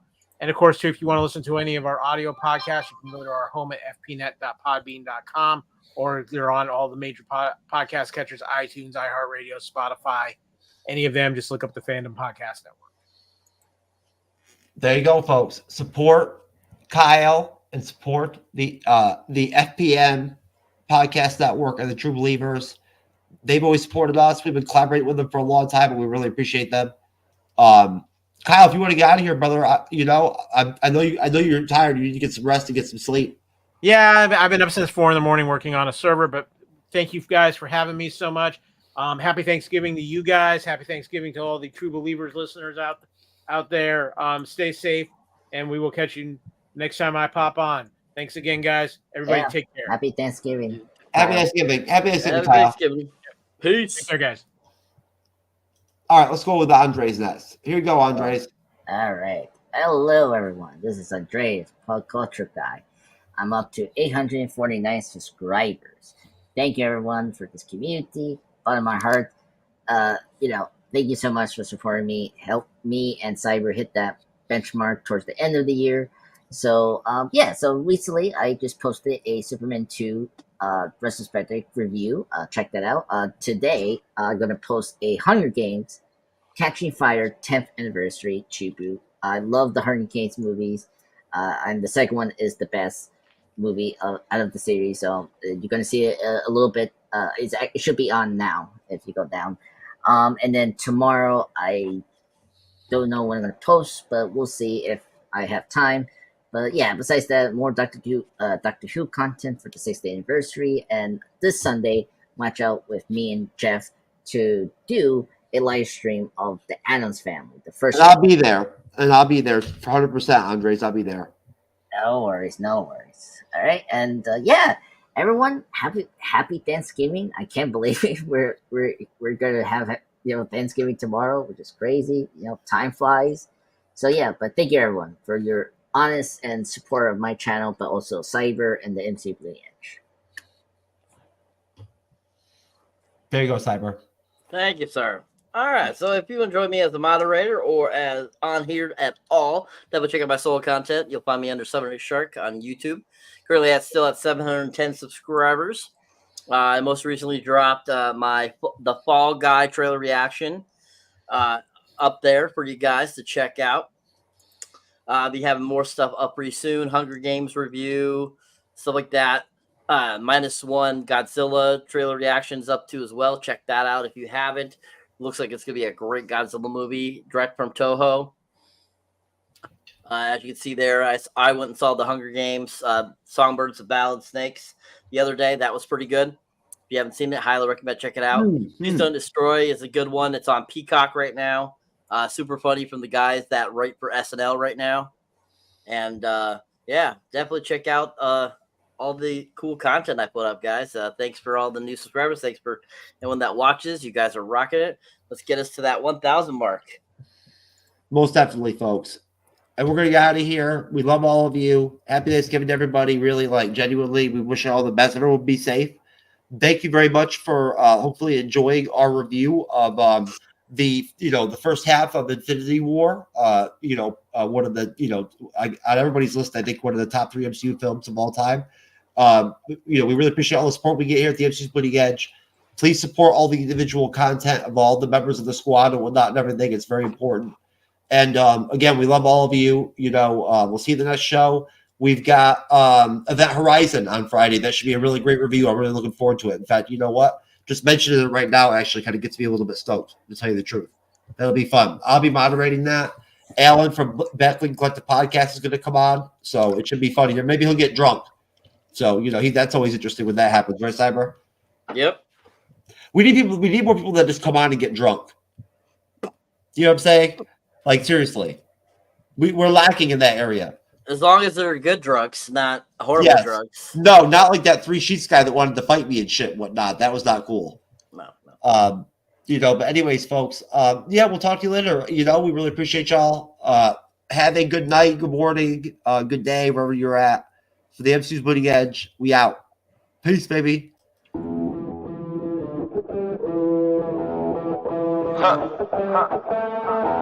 Welcome to Forever, man. Let's go. Come on. It's forever. No surrender. Yeah. You know that this right here forever. Go.